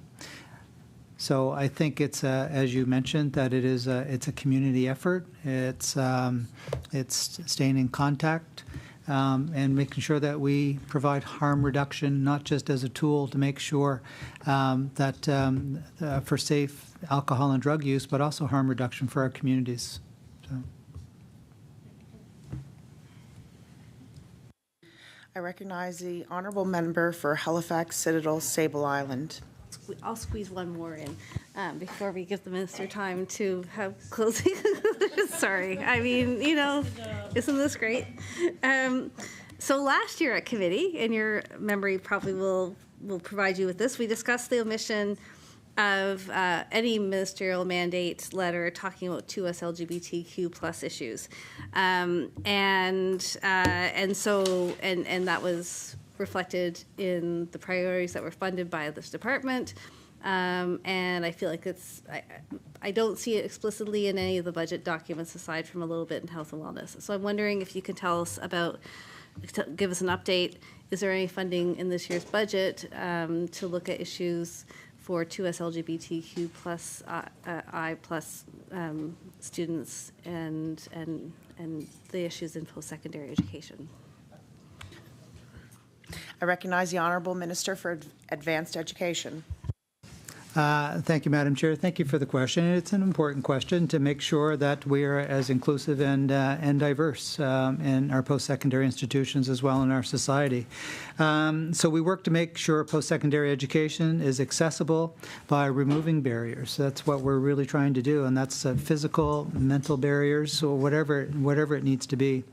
Agreements ensure continuity of services to students with disabilities. They're essential to provide quality and equitable access to post-secondary education.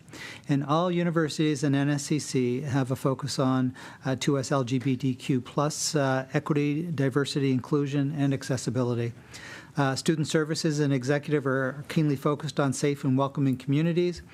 But we know there's always more work to do. We always know that we can do better, and we need to listen, and we need to act. So at the department, we do envision a future where learners thrive, and post-secondary education system is there for absolutely everybody to feel safe and welcome. I recognize the Honourable Member for Halifax Citadel. Table Island. No? No. Okay. So at this point, I'd like to ask the subcommittee if there is any other questions. Okay. Reminder to the Minister that is 8 minutes left. I'd like to hand it over to you for your closing remarks. I recognize the Honourable Minister of Advanced Education. Thank you, Madam Chair. I thought I still had an hour left.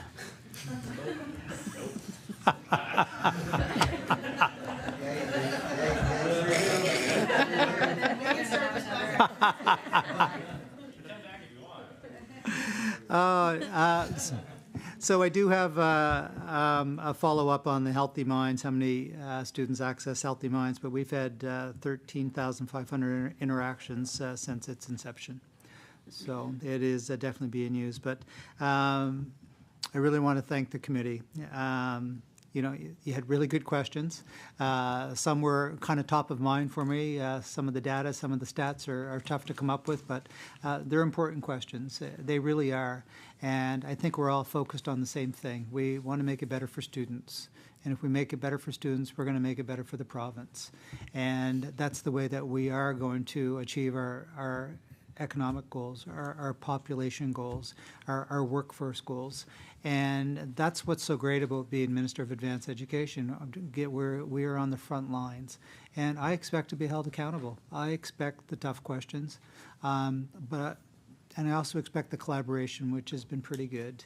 And going forward, we take your feedback. We take feedback from students, student leadership, from anybody, from faculty, even from parents. So always moving forward with good intentions. Always moving forward with good intentions. Spending money where we need to spend the money. And I think that's the focus. As things come up, we'll do whatever it takes because we need students to thrive here. I really want to thank my staff from Advanced Education. Not only are they sitting in back, being entertained. I don't know why they didn't bring popcorn. But boy, oh boy, they have a big job. So we have, approximately 75 staff, a number that work in the Student Assistance Office, Accessibility Services, our programs. We have programs and other services. And we also have, the focus on that are just looking at our healthcare file and our private career colleges file, and it goes on.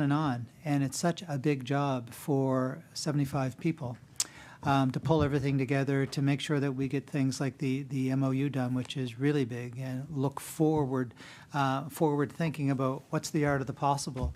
And that big umbrella that I keep talking about in order for student affordability, our student housing initiative is it's mammoth, and there's so much good stuff. And to be able to share that in the near future, I'm really looking forward to it. But I always welcome the opportunity to talk about advanced education.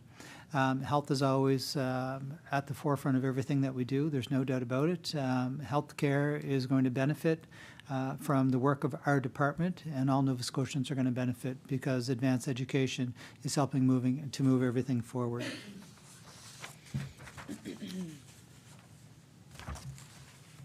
And on that note, please be it resolved.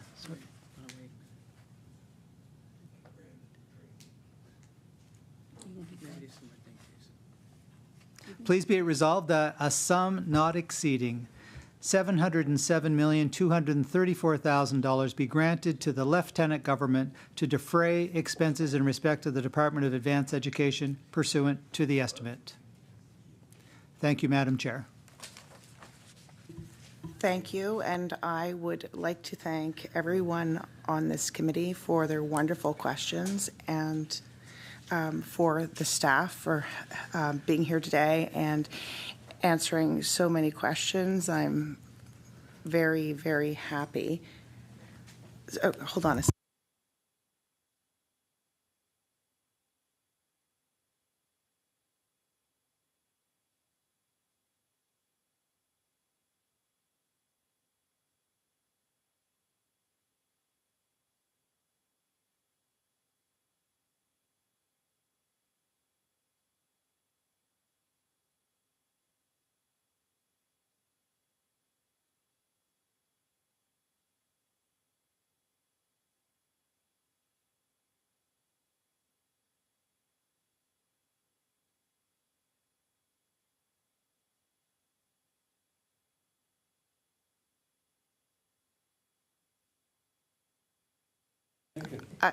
Excuse me, I'm sorry. I'm just trying to get an answer to a question.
Thank you, everyone, for being so patient with me. I needed to get a response to a question. This is my first time sitting as a chair for a subcommittee. I was in the middle of thanking everyone, and I'd also like to thank the clerk who just came to my rescue, and of course the pages. With that, shall the resolution stand? Yeah, yay? No? No? Okay. The resolution is stood, right? Okay, thank you. And with that, that would be ending our committee. It is now 4:49, and it will have to end by 4:50. So we will just kill the 30 seconds, if you will. I'd like to ask a question.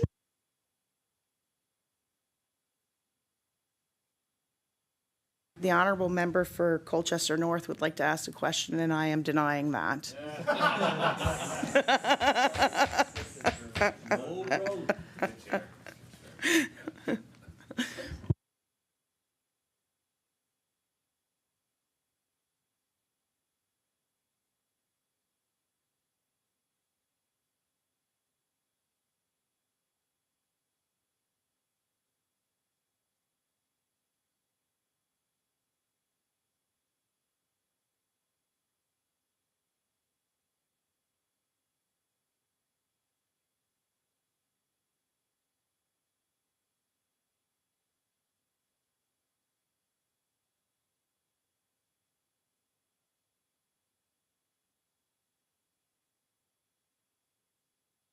Order, order, order, please. It is now 4:50.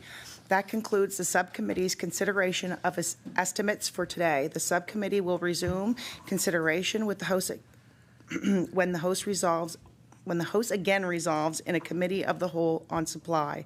Please return to your seats in the legislative chamber.